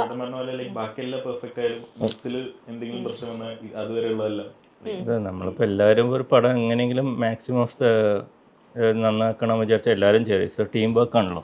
അപ്പോൾ അതിൻ്റെ എഫക്റ്റ് ഫൈനൽ ഓഡിയൻസ് കാണുന്നത് ഫൈനൽ ഔട്ട് വരുമ്പോൾ മാത്രമല്ല കാണുള്ളൂ. നമ്മളിവിടെ എന്താ ചെയ്തതെന്ന് ആരും അറിയാൻ പോകുന്നില്ല. എത്ര സമയം കൂടുതൽ കിട്ടിയാലും നമുക്ക് സന്തോഷമാണ്. ഇതിങ്ങനെ ഫൈൻ ട്യൂൺ ചെയ്യാൻ എത്ര സമയം വേണമെങ്കിലും നമുക്ക് എടുക്കാം. ഈവൻ നമുക്ക് തിയേറ്ററിൽ എത്തുമ്പോൾ പോലും നമുക്ക് ഈ അതുകൊണ്ട് ചെയ്യായിരുന്നു എന്ന് തോന്നുന്നു. ഒരിക്കൽ ആസിഫ് ഖാൻ ഒരു ഇന്റർവ്യൂവിൽ പറഞ്ഞിട്ടുണ്ട്, അതായത് ആക്ടർ ഇങ്ങനെ എഡിറ്ററുടെ അടുത്ത് കാണണം എന്ന് പറയുന്നതിൽ തെറ്റില്ല എന്നാണ് പുള്ളിയുടെ ഒപ്പീനിയൻ എന്ന് പറഞ്ഞിട്ടുണ്ട്. ആസ് എഡിറ്റേഴ്സ് എന്താ നിങ്ങൾക്ക് തോന്നിയിട്ടുള്ളത്? അല്ല, പടം ഇപ്പോൾ ആർക്കും കാണാം, അതിപ്പോൾ കാണാൻ പാടില്ല പറയുന്നത് എല്ലാ അർത്ഥമില്ല. പക്ഷെ അത് ഫൈനലായിട്ട് നമ്മൾ കണ്ടിട്ട് ആ ഒരു അഭിപ്രായം പറയുന്നത് ഓക്കെ. അത് അല്ലാതെ ഫുള്ളായിട്ട് നമ്മളിപ്പോൾ ഒരു ആക്ടർ കാണുന്നത് എവിടെ നിന്നാണ്? സ്പോട്ടിൽ കാണുന്ന കാര്യമാണോ പറഞ്ഞത്? റൂം എഡിറ്റിൽ വന്നിട്ട് കാണാനായിരിക്കും. അവിടെ എന്തായാലും അവർ കാണും. അവർ സ്പോട്ടിൽ കാണുന്ന, പക്ഷെ അവർക്ക് ഇംപ്രൂവ് ചെയ്യാനുള്ള ഒരു ബെനിഫിറ്റ്. എനിക്ക് തോന്നുന്നു ടോട്ടൽ പടം എനിക്ക് തോന്നുന്നു ചില ഒരു ഫൈനൽ ആവാതെ ചിലപ്പോൾ കാണിക്കാറില്ലെന്ന് കേട്ടിട്ടുണ്ട്. പല സീനിയർ എഡിറ്റേഴ്സ് പലർക്കും അങ്ങനെ ഒരു ഒരു സ്റ്റേജ് ആയിട്ട് കണ്ടു കഴിഞ്ഞാൽ ഒരു കുഴപ്പമില്ല, കാരണം ആരെടുത്താണെങ്കിലും നമുക്ക് ഫീഡ്ബാക്സ് കിട്ടും. പക്ഷെ ഇതിന്റെ ഇടയിൽ ഒരു ഹാഫ് കുക്ക്ഡ് ആയിട്ട് വരുന്ന സമയത്ത് ചിലപ്പോൾ ഒരു കൺഫ്യൂഷൻ. ഫുൾ പടം കാണുന്നതായിരിക്കും ഏറ്റവും നല്ലത്. ഇപ്പൊ ഏതെങ്കിലും സ്പെസിഫിക് ആയിട്ട് ഇത്ര സീക്വൻസ് അല്ലെങ്കിൽ അങ്ങനെ കാണുമ്പോൾ ചിലപ്പോൾ അതിൽ മാത്രം ഫോക്കസ് ചെയ്തു പോകും. പടമായിട്ട് കാണാം. അപ്പൊ അതില് ഈ എഫക്ട്സും മ്യൂസിക്കൊക്കെ വെച്ച് കാണുന്നതാണ് പടത്തിന്റെ ഒരു ഗ്രാഫ് അവർക്ക് കറക്റ്റായിട്ട് കിട്ടും. പിന്നെ ഇവര് സ്ക്രിപ്റ്റ് കേൾക്കുമ്പോൾ തൊട്ട് ഈ പടം ഇങ്ങനെ ആയിരിക്കുമെന്നൊരു ചിന്തയുള്ളവരായിരിക്കും ആക്ടേഴ്സ് ആണെങ്കിലും ബാക്കിയുള്ളവരാണെങ്കിലും. ഈ സ്ക്രിപ്റ്റ് റീഡ് ചെയ്തിട്ടുള്ളവർക്കായിരിക്കും ഇത് ചില അവരുടെ മനസ്സിലുണ്ടാവും ഒരു എഡിറ്റ്. എല്ലാവരിലും ഒരു എഡിറ്റ് ഉണ്ട്. ഡയറക്ടറിൻ്റെ ഉണ്ട്, പ്രൊഡ്യൂസറിൻ്റെ ഉണ്ട്, ആക്ടേഴ്സിലുണ്ട്. എല്ലാവരുടെയും മനസ്സിൽ ഈ സിനിമ ഇങ്ങനെ ആയിരിക്കും എന്ന് പറഞ്ഞ ഒരു പരിപാടിയിലാണ് നിൽക്കുക. അപ്പൊ അതിനെ കോട്ടം തട്ടുന്ന രീതിയിൽ എന്തെങ്കിലും കാണുമ്പോഴാണ് അവർക്കും കൺഫ്യൂസ്ഡ് ആവും. അപ്പോൾ അത് നമ്മൾ പറഞ്ഞ് മനസ്സിലാക്കാൻ പറ്റുക, അല്ലെങ്കിൽ ഡയറക്ടറിന് മനസ്സിലാക്കാൻ പറ്റുക. അതാണ്. അല്ല, അതുകൊണ്ട് പിന്നെ ഓരോ സീൻ വൈസ് കാണുമ്പോൾ എപ്പോഴും ചിലത് വർക്കാവും. സീൻ വൈസ് നല്ലതായിരിക്കും, പക്ഷെ ആസ് എ ഹോൾ ഫുൾ പടം കാണുമ്പോൾ ആ സീനപ്പോൾ അവിടെ വർക്കാവില്ല. അങ്ങനെയാണെങ്കിൽ നമ്മൾ റിമൂവ് ചെയ്യും. ചില സമയത്ത് ഈ ഫസ്റ്റ് വേർഷൻസ് കാണുമ്പോൾ ചിലപ്പോൾ ഈ നമ്മൾ റെഫറൻസസ് ഒക്കെ വെച്ച് സെറ്റ് ചെയ്ത് കാണുന്ന സമയത്ത് ഒരു ഫീൽ ഉണ്ടാവും. ചിലപ്പോൾ അത് തിരിച്ചവർ പോയി ബ്രേക്ക് ഒക്കെ എടുത്ത് തിരിച്ചു വരുമ്പോൾ ആക്ച്വൽ സാധനം വരുമ്പോഴത്തേക്കും ആദ്യം അതിൽ നിന്ന് മാറിയിട്ടുണ്ടാവും. അപ്പൊ നമുക്ക് അതിൽ നിന്ന് ചിലപ്പോൾ ചില ആൾക്കാർ ഫ്ലെക്സിബിൾ ആണ്, ഈ പറഞ്ഞ പോലെ അവർക്ക് ഓക്കെ എന്താണ് പെട്ടെന്ന് അത് ജഡ്ജ് ചെയ്യാനുള്ള ഇതുണ്ടാവും. ചിലർക്ക് ഒരു കൺഫ്യൂഷൻ. അപ്പോൾ മാക്സിമം നമ്മുടെ ഓൺ സൗണ്ടിങ് എന്താണോ പടത്തിന്റെ, അപ്പൊ അത് അറ്റ്ലീസ്റ്റ് അതുമായിട്ട് സിമിലർ ആവുന്ന ഒരു സൗണ്ടിങ്ങിൽ കാണുവാണെങ്കിൽ എനിക്ക് നിതിൻ മനോഹരൻ ചെയ്തപ്പോൾ മ്യൂസിക് ഡയറക്ടറും നിതിൻ ഒരുമിച്ചായിരുന്നു. ഒറ്റ റൂമിൽ ഇരുന്നിട്ടാണ്. എനിക്ക് തോന്നുന്നു ഒരു പോയിന്റ് വരെ ഇപ്പൊ സ്പോട്ടിലാണെങ്കിലും അവന് റെഫറൻസസ് കൊടുത്തിട്ടുണ്ട്. അപ്പൊ അവിടുന്ന് അത് ആ പടത്തിന്റെ സൗണ്ടിങ് എന്താ ഒറിജിനൽ അല്ലെങ്കിലും നമ്മൾ എന്താണ് ചെയ്യാൻ പോകുന്നത് അതുമായിട്ട് സിമിലർ ആയിട്ടുള്ള എന്താ പറയാ മ്യൂസിക് ഡയറക്ടർ തന്നെ ഉള്ളതുകൊണ്ട് റെഫറൻസിന് കുറച്ചുകൂടെ ഒരു ആ സൗണ്ടിങ്ങിലാണ് നമ്മൾ പടം എഡിറ്റ് ചെയ്ത് പോയത്. ഭരതനാട്യത്തിലും അങ്ങനെ ചെയ്തിട്ടുണ്ട്. അപ്പൊ ഈ കൺഫ്യൂഷൻസ് കുറച്ച് കുറവാണ്. ഇത് ഫൈനലിലോട്ട് എങ്ങോട്ടാ പോകുന്നതിനുള്ളൊരു കറക്റ്റ് ഒരു ജഡ്ജ്മെന്റ് കിട്ടും. പലപ്പോഴും സിനിമാറ്റോഗ്രാഫർ എഡിറ്ററെ കാണണമെന്നില്ല. കാരണം ചില സിനിമകൾക്കൊക്കെ സിനിമ ഷൂട്ട് കഴിഞ്ഞിട്ട് എഡിറ്റർ മാറുന്ന അവസ്ഥ വരാറുണ്ട്, അല്ലെങ്കിൽ ഇൻ ബിറ്റ്വീൻ എഡിറ്റർ ഇന്നാവുന്നത് വരെ. നമ്മൾ പല പോസ്റ്ററുകളിലും എഡിറ്ററുടെ പേരെ കാണാത്ത ഇതൊക്കെ കാണാറുണ്ട്. അത് ഇന്നായിട്ടുണ്ടാവില്ല, സ്റ്റാർട്ട് ചെയ്തിട്ടുണ്ടാവില്ല. അപ്പോൾ മാച്ച് കട്ട് പോലെയുള്ള സാധനത്തിലൊക്കെ ഇവരുടെ ഈ പറഞ്ഞ പോലെ ഒരു കോൺവെർസേഷൻ ഉള്ളത് എപ്പോഴും ഷൂട്ടിൻ്റെ മുന്നേ തന്നെ നല്ലതാണ് എന്ന് കേട്ടിട്ടുണ്ട് എഡിറ്റേഴ്സൊക്കെ പറയുന്നത്. അങ്ങനെ നിങ്ങൾക്ക് തോന്നിയിട്ടുണ്ട് എപ്പോഴും സിനിമാറ്റോഗ്രാഫറുമായിട്ടുള്ളൊരു കണക്ഷൻ നമുക്ക് നല്ലതാണ് സ്റ്റാർട്ടിങ് തൊട്ട് നമ്മൾ ഇന്നാവുകയാണെങ്കിൽ? എനിക്ക് ഹെൽപ്പ് ചെയ്തിട്ടുണ്ട്. ഞാൻ ഇപ്പോൾ തുടരും ചെയ്തപ്പോൾ ഷായി സാറായിട്ട് നല്ല ഇൻട്രാക്ഷൻ ഉണ്ടായിരുന്നു എഡിറ്റിൽ സമയത്തും. ഇപ്പോൾ ഒറ്റക്കൊമ്പനാണെങ്കിലും ഷായി സാറായിട്ട് എപ്പോഴും നമ്മൾ കമ്മ്യൂണിക്കേഷൻ ഉണ്ടാവും. അപ്പോൾ പിന്നെ ഭരതനാട്യമാണെങ്കിലും ബബ്ലുവായിട്ട് കണക്ട് ആയിരുന്നു. ഇപ്പോൾ നമ്മുടെ ആശകാര്യത്തിൻ്റെ സ്വരൂപേട്ടനാണ്. കാരണം ഓരോ വേർഷനിലും ഇപ്പോൾ അദ്ദേഹം ചില ഷോർട്സ്, ഇപ്പോൾ നമ്മൾ വെക്കുന്ന ഷോർട്സ് അല്ലാതെ വേറെ ഷോർട്സുകളുടെ ഓപ്ഷൻസ് ഇതിൽ ഇങ്ങനത്തെ ഒരു പരിപാടി കൂടി ഉണ്ടെന്നുള്ള രീതിയിൽ നമ്മൾ അവരെയും കാണിക്കും. ഫസ്റ്റ് കട്ട് കാണിക്കുമ്പോൾ തന്നെ അവരെയും കാണിച്ചിട്ട് ഇത് ഓക്കെ അല്ലേ എന്ന് അവരെയും കൂടി നോക്കും. കാരണം അവർ വിചാരിച്ച ഷോട്ടുകൾ തന്നെയാണ്. കാരണം ബെസ്റ്റ് ഷോട്ടുകളുണ്ട്. വിഷ്വലി നമുക്ക് ചിലപ്പോൾ ജഡ്ജ് ചെയ്യാൻ പറ്റാത്ത കുറേ ഷോട്ടുകൾ ഉണ്ടാവാം. ഗ്രേഡ് ഒക്കെ ചെയ്ത് വരുമ്പോഴത്തേക്കും ഭീകരമാവുന്ന കുറേ സംഭവങ്ങളുണ്ട്, റിയാക്ഷൻസ്. അപ്പോൾ അത് നമ്മൾ സെലക്ട് ചെയ്ത് അവരെയും കൂടി കാണിക്കാറുണ്ട്. തുടക്കം തൊട്ട് എങ്ങനെയായിരുന്നു ശരിക്കും? ആദ്യം തൊട്ട് അങ്ങനെ ഒരു കോൺവെർസേഷൻ ഉണ്ടോ? കുറവാണ്. ഇപ്പോഴൊക്കെയാണ്. ഇപ്പോൾ ആദ്യത്തെ ഒന്നും ഞാനിപ്പോൾ ചെന്നൈയിലൊക്കെ ആയിരുന്നു എഡിറ്റ് ചെയ്തത്. ആ ടൈമിലൊന്നും ലൊക്കേഷനിലൊന്നും പോകാറില്ല, വല്ലപ്പോഴേക്കും. അപ്പോൾ ഇപ്പൊക്കെ ആണെങ്കിൽ സ്ക്രിപ്റ്റ് റീഡിങ് സെഷനൊക്കെ ഉണ്ടാവാറുണ്ടാവും. ആ ടൈമിൽ ഡിസ്കസ് ചെയ്യും എങ്ങനത്തെ എന്തെങ്കിലും ട്രാൻസിഷൻസ് ഒക്കെ അങ്ങനെയൊക്കെ ഉള്ളപ്പോഴാണ് നമ്മൾ ഇങ്ങനത്തെ ട്രാൻസിഷൻ കിട്ടിയാൽ നല്ലതായിരിക്കും, അങ്ങനത്തെ പ്ലാനിങ്സ് ഒക്കെ ഇപ്പോൾ ചെയ്യാറുണ്ട്. ഇപ്പോഴത്തെ ഈവൻ DOPs എല്ലാവരും ഭയങ്കര കംഫർട്ടബിളാണ്, ഫ്രണ്ട്ലിയാണ്. അപ്പോൾ അവർക്ക് എന്ത് പറഞ്ഞാലും ഈസി ആയിട്ട്, ഇങ്ങനത്തെ ഈഗോ അതൊന്നുമില്ല. അപ്പോൾ അങ്ങനെ പടം എന്ത് നന്നാക്കാൻ വേണ്ടിയിട്ട് അത്രയ്ക്കും എല്ലാവരും ഇൻവോൾവ്മെൻ്റ് ഉണ്ട്. അപ്പോൾ അതുകൊണ്ട് ഈസിയാണ് ഇപ്പോഴത്തെ കാര്യം. ഈവൻ ചെത്തപ്പച്ച ചെയ്യുമ്പോൾ ആനന്ദമാണല്ലോ. അപ്പോൾ അവർ നിറയെ ട്രാൻസിഷൻസും അങ്ങനത്തെ കാര്യങ്ങളൊക്കെ നന്നായി ചെയ്തിട്ടുണ്ട്. പണ്ടത്തെ സമയങ്ങളിൽ VFXന്റെ കമ്പനികൾ ഇവിടെ കുറവായിരുന്നു. അപ്പോൾ അങ്ങനെയുള്ള സീക്വൻസുകളൊക്കെ വരുമ്പോൾ എഡിറ്ററെ ഇൻവോൾവ് ചെയ്യിപ്പിക്കാറുണ്ട്. ഇപ്പോൾ മീൻസ് ഷൂട്ടിന് മുന്നേ തന്നെ അതിൻ്റെ ഡിസ്കഷൻസ് ഒക്കെ ഉണ്ടാവാറ്. ഇപ്പൊ പിന്നെ എനിക്ക് തോന്നുന്നു VFX കമ്പനികൾ അവരുടെ VFX ഡയറക്ടേഴ്സ് ഒക്കെ വരുമ്പോൾ ആ ജോലികൾ കുറെ ഷെയർ ചെയ്ത് പോകുന്നു. ഈ ബിഗിനേഴ്സ് എപ്പോഴും എൽക്കട്ടിനെയും ജയക്കട്ടിനെയും ഒക്കെ കാര്യമായിട്ട് പറയുന്നതൊക്കെ ബിഗിനേഴ്സ് എഡിറ്റേഴ്സ് ട്യൂട്ടോറിയലിലൊക്കെ എപ്പോഴും ആൾക്കാർ പറഞ്ഞു കേൾക്കുന്ന ഒരു സാധനമാണ്. ഇത് എപ്പോഴൊക്കെയാണ് നിങ്ങൾ ശരിക്കും ഈ കോൺവെർസേഷൻ നെക്സ്റ്റ് സീനിലേക്കും കൂടെ കൊണ്ടുപോകാറ്, അതേപോലെ തന്നെ മുന്നേ തന്നെ കൊണ്ടുവരുന്നതൊക്കെ? അത് മോസ്റ്റ്ലി ഈ ഇമോഷൻസ് ക്യാരി ചെയ്ത് പോകാൻ വേണ്ടിയിട്ട് മെയിൻലി ഈ പറഞ്ഞ പോലെ. അതായത് ഓക്കെ ഇത് ഇങ്ങനെ ചെയ്യണം എന്ന് പറഞ്ഞിട്ട് ചെയ്യുന്നതല്ല, ചിലപ്പോൾ ഇന്ന സീനിൽ നമ്മൾ ആ ഇമോഷൻസ് ക്യാരി ചെയ്ത് പോകേണ്ട ആവശ്യം ഉണ്ടാവും. ആ സമയത്ത് നമ്മളത് അങ്ങനെ ഓവർലാപ്പ് ചെയ്തിട്ട് പോകാറുണ്ട്. പിന്നെ ചില സീൻസിൽ നമുക്ക് ഓക്കെ അവിടെ ഇപ്പൊ ചാപ്റ്റർ അടുത്തൊരു സീക്വൻസ് വരുന്ന സമയത്ത് നമ്മളത് യൂസ് ചെയ്യില്ല, അവിടെ കംപ്ലീറ്റ്ലി അത് ഫിനിഷ് ചെയ്ത് ഒരു നെക്സ്റ്റ് സ്റ്റാർട്ട് എന്നുള്ള രീതിയിൽ തന്നെയാണ് പോവുക. അത് ഡിപ്പെൻസ്. അങ്ങനെ ഒരു പ്ലാൻ ചെയ്തിട്ട് അതിനൊരു നമ്പേഴ്സിനൊന്നും അങ്ങനെ ലിമിറ്റ് ചെയ്യുന്നില്ല, അങ്ങനെയൊന്നുമില്ല. പിന്നെ ഒരു ഡ്യൂറേഷൻ്റെ ഇഷ്യൂ വരുമ്പോൾ അത് ചെയ്യാറുണ്ട്. ഡ്യൂറേഷനിൽ ഇപ്പോൾ പ്രീവിയസ് സീൻ്റെ അത് ഡയലോഗ് അതിൽ തുടങ്ങിയിട്ട് പിന്നെ ഇതിലേക്ക് അപ്പോൾ കുറച്ച് ഡ്യൂറേഷൻ കട്ട് ചെയ്യാൻ പറ്റും. അങ്ങനെ കുറേ ചെയ്യാറുണ്ട്. എല്ലാവരുടെയും അറിയില്ല. ഇപ്പോൾ എനിക്ക് പേഴ്സണലി ആദ്യമേ തന്നെ ഫൈനലി ഇത് ഇങ്ങനെ മതി എന്ന് പറഞ്ഞൊരു പോയിന്റിലേക്ക് ഒരിക്കലും എത്തില്ല. എഡിറ്റ് ചെയ്യുന്നതിന് മുന്നേ തന്നെ അങ്ങനെ ഒരു പോയിന്റിലേക്ക് നമ്മൾ എത്തില്ല.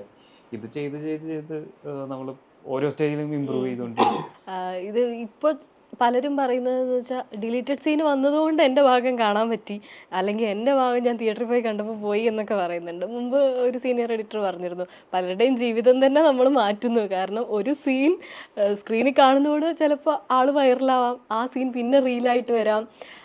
അപ്പം നമുക്ക് ചില സിംഗിൾ സീനിലൊക്കെ വന്നു പോകുന്ന ആൾക്കാരെ ഇത് കളയണോ വേണ്ടേ എന്നുള്ളൊരു നല്ല പെർഫോമൻസ് ആയിരിക്കും. ആ ഒരു ഡിസിഷൻ മേക്കിംഗ് എത്രമാത്രം ബുദ്ധിമുട്ടാണ്. അല്ല, അത് അതിനേക്കാൾ വലിയ ടാസ്കുകൾ നമ്മൾക്ക്, അതായത് എഫർട്ടുകൾ മിസ്സാവും സിനിമയിൽ. ചിലപ്പോൾ 2 ദിവസത്തെ ഷൂട്ട് എന്നൊക്കെ കോസ്റ്റ് കാൽക്കുലേറ്റ് ചെയ്യുമ്പോൾ മൊത്തം 40 ദിവസത്തെ ഷൂട്ടിൽ 2 ദിവസം എന്ന് പറഞ്ഞാൽ ഹ്യൂജ് എമൗണ്ട് ആണ് ആർട്ടിസ്റ്റിന്റെ റെമ്യൂണറേഷൻ ഒക്കെ കാൽക്കുലേറ്റ് ചെയ്താൽ.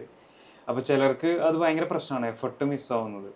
പക്ഷെ ഇത് തിയേറ്ററിൽ ഉണ്ടാക്കുന്ന ഡാമേജ് ചിലപ്പോൾ അതിനേക്കാൾ വലിയ നഷ്ടമായിരിക്കും. ഇപ്പൊ കുറച്ചും കൂടെ ഓപ്പൺ ആയിരുന്നു.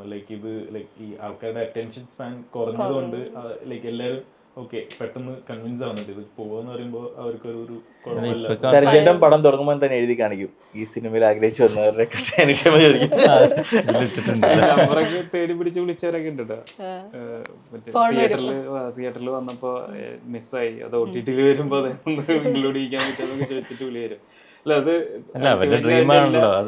എല്ലാ കേൾക്കണത് എഡിറ്ററാണ് കളഞ്ഞതെന്നാണ് രസം. പണ്ട് ഞാൻ ഇങ്ങനെ ജൂനിയർ ആർട്ടിസ്റ്റ് ആയിട്ട് പോയിട്ടുണ്ട്. അപ്പൊ ഞാൻ പ്രാർത്ഥിച്ചിട്ട് അപ്പൊ നമുക്ക് ഭയങ്കര രസമാണ്. സിനിമയിൽ വരോ ഇല്ലയോ എന്ന് പോലും അറിയാതെ ഇരിക്കുമ്പോ ഞാൻ ട്രെയിലറിൽ വന്നിട്ടുണ്ട് ബെസ്റ്റ് ആക്ടർ. അയ്യോ, അന്ന് കിട്ടിയ സന്തോഷം. അപ്പൊ അത് എനിക്ക് ഫീൽ ചെയ്തിട്ടുള്ളതുകൊണ്ട് ഇങ്ങനെയുള്ളത് കളയുമ്പോൾ ഭയങ്കര വിഷമം വരാറുണ്ട്. അപ്പോൾ നമുക്ക് അറിയാവുന്ന ADC ഒക്കെ അറിയാവുന്നവരാണെങ്കിൽ അവരോട് പറയണമെന്ന് പറയും. സിനിമയുടെ ഇതായിട്ട് പോകുന്നതാണ്. അത് ഭയങ്കര വിഷമമുള്ള കാര്യം. കാരണം ഞാൻ ഫീൽ ചെയ്തിട്ടുള്ള കാര്യം. കാരണം സ്ക്രീനിൽ നമ്മുടെ മുഖം ഇങ്ങനെ വരുന്നത് കാണുമ്പോൾ ഉണ്ടാകുന്ന സന്തോഷം ഭയങ്കര രസമാണ്. അപ്പൊ അത് പോകുമ്പോൾ ഭയങ്കര പെയിനാണ്. കാരണം എത്രയോ മണിക്കൂർ അല്ലെങ്കിൽ കുറെ ചില ചേട്ടന്മാരൊക്കെ ദൂരേന്ന് വരും, ചിലപ്പോൾ ഒരു ഫ്രെയിമിലോ അല്ലെ ആ ബാക്ക്ഗ്രൗണ്ടിൽ നിൽക്കാനൊക്കെ ആയിരിക്കും. പക്ഷെ അവര് അത് ഭയങ്കര സന്തോഷത്തോടെ നിന്ന് പോകുന്നവരായിരിക്കും. അതുപോലും കാണാൻ പറ്റാതെ വരുമ്പോൾ അവർക്കൊരു വിഷമാവും. പ്രവീണേട്ടനാണ് ഇപ്പൊ ഈ കൂട്ടത്തിൽ ഏറ്റവും സീനിയർ. അപ്പൊ അത്രയും ആ തുടങ്ങിയ സമയം തൊട്ട് ഇങ്ങോട്ട് നോക്കുമ്പോൾ ഇപ്പം അഞ്ജലി മേനൻ, അൻവർ റഷീദ്, അമൽ നീരത്ത്, ഈ ടീമിന്റെ അന്നത്തെ പുതുമുഖങ്ങൾ അല്ലെ, അന്നത്തെ ഡെബ്യൂ ആൾക്കാരുടെ കൂടെ ഇന്നത്തെ ലെജൻസ്, ആ ഒരു തുടക്കകാലൊക്കെ എങ്ങനെയായിരുന്നു? ഇപ്പോൾ ഓർക്കുമ്പോൾ ഒരു എഡിറ്റർ എന്നുള്ള രീതിയിൽ തുടക്കം, അവരുടെ കൂടെ ഉള്ള ഒരു അസോസിയേഷൻ. ഇപ്പോൾ മെയിനായിട്ട് ഞാൻ ഇപ്പോൾ ഫിലിം സ്കൂളിലൊന്നും പോയിട്ടില്ല. അപ്പോൾ എനിക്ക് എൻ്റെ ഫിലിം സ്കൂൾ പറയുന്നത് ഇവരൊക്കെയാണ്. ഓരോ ആൾക്കാരോട് വർക്ക് ചെയ്യുമ്പോഴും അവരുടെ എക്സ്പീരിയൻസും അവരുടെ കയ്യിൽ നിന്ന് കിട്ടുന്ന നോളേജും അതൊക്കെയാണ് എൻ്റെ ഫിലിം സ്കൂൾ എക്സ്പീരിയൻസ്. അപ്പോൾ എൻ്റെ ഓഫീസിലൊരു ഇത് വെച്ചിട്ടുണ്ട്, ടെറൻറ്റനൻ്റ് ഉണ്ടല്ലോ, I never went to film school, I went to films പറയുന്നത്. അപ്പോൾ ആ സെയിം ഇത് തന്നെയാണ് എനിക്കും. അപ്പോൾ ഓരോ ആൾക്കാർ കൂടെ വർക്ക് ചെയ്യുമ്പോൾ അൻവർക്കാണെങ്കിൽ എഡിറ്റിങ്ങിനൊക്കെ നല്ല സെൻസാണ്. അപ്പോൾ കൂടെ ഇരിക്കും എപ്പോഴും. അപ്പോൾ ആ കൂടെ വർക്ക് ചെയ്യുമ്പോഴും ആ ഫ്രീഡമുണ്ട്. പിന്നെ എൻ്റെ ഒരു മെൻറ്റർമാർ എനിക്ക് എപ്പോഴും. എൻ്റെ ഫസ്റ്റ് പടം ഡയറക്ടറാണ്. പിന്നെ ഇതുമാതിരി അഞ്ജലി മേനോൻ്റെ കൂടെ വർക്ക് ചെയ്യുന്നതും അവർ രണ്ടുപേരാണല്ലോ എൻ്റെ ഫസ്റ്റ് പടം തന്നത്. രണ്ടുപേരും കൂടെ വർക്ക് ചെയ്ത ഉസ്താദ് ഹോട്ടൽ. അപ്പോൾ അതുമാതിരി ബാംഗ്ലൂർ ഡേയ്സ് ചെയ്യുമ്പോഴും അപ്പോൾ എല്ലാം ഒരു ലേണിങ് എക്സ്പീരിയൻസ്. അമലേട്ടൻ്റെ കൂടെ ആണെങ്കിലും എല്ലാം. അപ്പോൾ അമലേട്ടൻ്റെ പറയുന്നത് ഫ്രെയിമിങ് ഭയങ്കര ഇമ്പോർട്ടൻ്റ് ആണ്. ഇപ്പോൾ DOPയും കൂടെ ആയതുകൊണ്ട് അപ്പോൾ അതിനുള്ള ഇമ്പോർട്ടൻസ് എന്താണ്. ഇപ്പോൾ ഓരോ ഫ്രെയിം അഡ്ജസ്റ്റ് ചെയ്യുകയാണെങ്കിൽ ഞാൻ അമലേട്ടനും കൂടെ ഇരുന്നിട്ട് തന്നെ അഡ്ജസ്റ്റ് ചെയ്യുള്ളൂ. ഓരോ എല്ലാ ഫ്രെയിം അഡ്ജസ്റ്റ് ചെയ്തിട്ട് DAക്ക് വിടുള്ളൂ. അപ്പോൾ അങ്ങനത്തെ കുറേ കാര്യങ്ങളുണ്ട്. ഇതുമാതിരി അഞ്ജലി മേനോനാണെങ്കിൽ നമ്മൾ ബാംഗ്ലൂർ ഡേയ്സ് ഒക്കെ എഡിറ്റ് ചെയ്യുമ്പോൾ കുറച്ച് ലെങ്തി പടമായിരുന്നല്ലോ അത്. അപ്പോൾ അത് ഓരോ ഡ്യൂറേഷൻ ഓരോ സെക്കൻഡ് കുറയ്ക്കുമ്പോൾ നമുക്ക് ഭയങ്കര സന്തോഷമായിരുന്നു. ഇത്ര സെക്കൻഡ് കുറഞ്ഞു, അത് ഫുൾ എക്സൽ ഷീറ്റിലൊക്കെ വർക്ക് ചെയ്തിട്ടാണ് ചെയ്യുക. കറക്റ്റായി ഈ ഡ്യൂറേഷൻ ഒരു സീൻ ഇത്ര വേണം, അങ്ങനെ ഓരോന്ന് വെച്ചിട്ട് ഭയങ്കര കാൽക്കുലേറ്റീവാണ് അഞ്ജലി. പിന്നെ അഞ്ജലീൻ്റെ കൂടെ വർക്ക് ചെയ്യുന്നത് മെയിനായിട്ട് ഓരോ മിനിയേച്ചറിനൊക്കെ ഭയങ്കര ഇമ്പോർട്ടൻസ്, ഓരോ പ്രോപ്പർട്ടീസിനും അതിനൊക്കെ ഭയങ്കര ഇമ്പോർട്ടൻസ് കൊടുക്കും. ഇപ്പോൾ എല്ലാ പടത്തിലും കാണാം ചെറിയ കാറ് അങ്ങനത്തെ കാര്യങ്ങളൊക്കെ എല്ലാ പടത്തിലും ഉണ്ടാകും അഞ്ജലി. അപ്പോൾ അത് കൂടയിലുണ്ട് ട്രെയിനിൻ്റെ സീനും. പിന്നെ ബാംഗ്ലൂർ ഡേയ്സിലുണ്ടല്ലോ ബൈക്കും കാറും ടൈറ്റിൽ അങ്ങനെയാണല്ലോ. അപ്പം അതിനൊക്കെ ഭയങ്കര ഇമ്പോർട്ടൻസ് കൊടുത്ത് അതിന് ഭയങ്കര കെയർ ചെയ്ത് ചെയ്യുന്നതാണ് ഓരോ സീൻസും. അതെ. അപ്പം അതിലും പിന്നെ കൂടെ എല്ലാം അങ്ങനെ തന്നെയായിരുന്നു. ഇനി ആ അസോസിയേഷനിലുള്ള പടങ്ങൾ പ്രതീക്ഷിക്കാവോ? അറിയില്ല. നമ്മളിപ്പം ഒന്നും വിചാരിക്കേണ്ട കാര്യമാണല്ലോ. ഞാനിപ്പോൾ ഒരു ആക്സിഡൻ്റൽ എഡിറ്ററാണ്. ഞാനിപ്പോൾ എഡിറ്റർ ആവണം വിചാരിച്ച് വന്ന ആളല്ല. അപ്പം അങ്ങനെ ഇതൊക്കെ ഒരു ഭാഗ്യമാണ്. ഫസ്റ്റ് ടൈം ഇങ്ങനെ ടീമിൻ്റെ കൂടെ വർക്ക് ചെയ്യുക. എൻ്റെ ഫിലിമോഗ്രാഫി പീക്കാ, അതൊക്കെ ഒരു ലക്കാണ്. ഇൻസ്റ്റാ പ്രൊഫൈൽ ഒന്ന് എടുത്ത് നോക്കി അവിടെ എഴുതിയ പടങ്ങൾ കണ്ടാൽ മതി.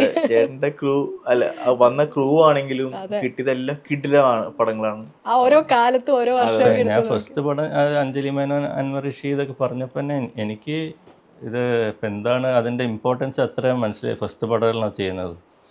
അത് കഴിഞ്ഞ് പിന്നെ അതൊരു അസോസിയേഷൻ ആണല്ലോ. ഇപ്പോൾ നമ്മളൊരു ഡയറക്ടർ എഡിറ്റർ അവരുടെ റാപ്പാണല്ലോ ഇമ്പോർട്ടൻ്റ്. അവരാണല്ലോ എപ്പോഴും വർക്ക് ചെയ്യുക. അപ്പോൾ അവരുടെ കൂടെ വർക്ക് ചെയ്യുമ്പം പിന്നെ അതിൻ്റെ ക്യാരി ഓവറാണല്ലോ അടുത്ത പടം എങ്ങനെയാണ് വരിക, അവരുടെ കൂടെയുള്ള എക്സ്പീരിയൻസും. അപ്പോൾ എന്തോ ഭാഗ്യത്തിന് എല്ലാ പടങ്ങളും നല്ല നല്ല പടങ്ങൾ ചെയ്യാൻ സാധിച്ചു. സൂര്യചേട്ടനാണെങ്കിൽ കിഷ്കിന്ദ ടീമുമായിട്ട് മുന്നേ കക്ഷി തൊട്ടുള്ള ഒരു ഗ്യാങ് ആണ്. നിങ്ങൾക്ക് അത്രയും വർഷത്തിന് ശേഷമാണ് പക്ഷെ നിങ്ങളൊരു പ്രോപ്പർ സക്സസ് അറിയുന്ന, അല്ലെ ഒരു സെലിബ്രേറ്റ് കക്ഷി ആണെങ്കിൽ പോലും ഒരു കിഷ്കിന്ദ പോലെ അങ്ങനെ അല്ലെ ആളുകൾ അത്ര സെലിബ്രേറ്റ് ചെയ്തല്ല. അത് പിന്നീട് എനിക്ക് തോന്നുന്നു TV-യിലൊക്കെ വന്നപ്പോഴാണ് കുറച്ചുകൂടെ. പക്ഷെ കിഷ്കിന്ദയ്ക്ക് കൊക്കും കിട്ടുന്ന ഒരു ആക്സെപ്റ്റൻസ് ഉണ്ടല്ലോ, അത് അന്ന് ആഗ്രഹിച്ചായിരിക്കില്ലേ? ഈ ഒരു ഗ്യാങ് നിങ്ങൾ പിന്നെ ഇത്രയും വർഷത്തിന് ശേഷം ഒന്നിക്കുമ്പോ അവരുടെ ഒപ്പമുള്ള ട്രാവൽ എങ്ങനെയാ? 2018 കക്ഷാമണിപ്പെല്ലാം സംഭവിച്ചത്. അത് കഴിഞ്ഞ് ദിഞ്ചിത്തൊക്കെ പ്രൊജക്ട് പ്ലാനുകൾ ഉണ്ടായി. ഇതിൻ്റെ ഇടയിൽ വേറൊരു നായ പരിപാടി ഉണ്ടായിരുന്നു, ഒരു സബ്ജക്റ്റ് ഉണ്ടായിരുന്നു. അന്ന് അത് ആലോചിച്ചിട്ട് അതെങ്ങനെ എക്സിക്യൂട്ട് ചെയ്യുന്നൊക്കെ പേടിച്ച് അത് ഡ്രോപ്പ് ചെയ്യായിരുന്നു.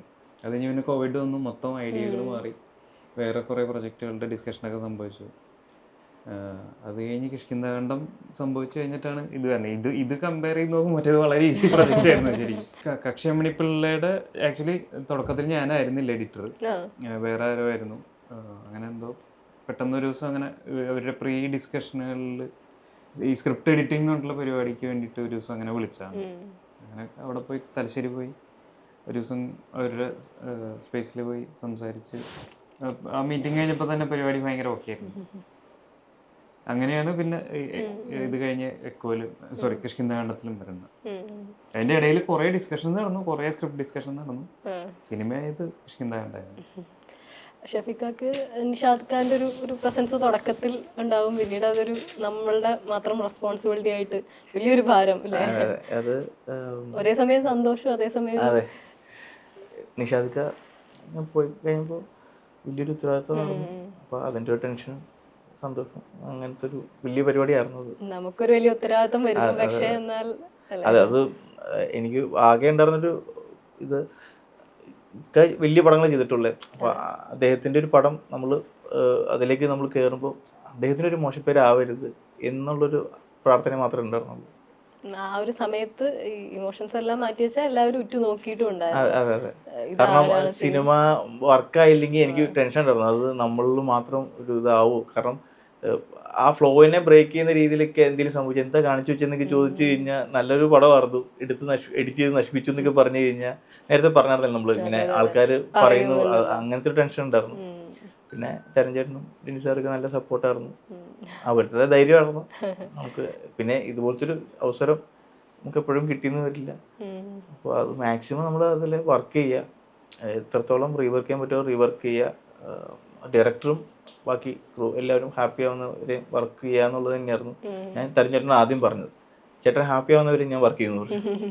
എനിക്ക് അങ്ങനെ ബ്രേക്കില്ല, അത് തന്നെ ഫുൾ ടൈം പടത്തിൻ്റെ കൂടെ ഉണ്ടാവുന്നു. അഭിനവ് സുന്ദർ നായകിന്റെ കൂടെയാണ് ഇപ്പോഴും, അതെ, മോളിവുഡ് ടൈംസ് വരെ എത്തിക്കുന്ന ട്രാവലാണ്. പുള്ളി അവരുടെ ഡയറക്ടറായി അല്ലേ?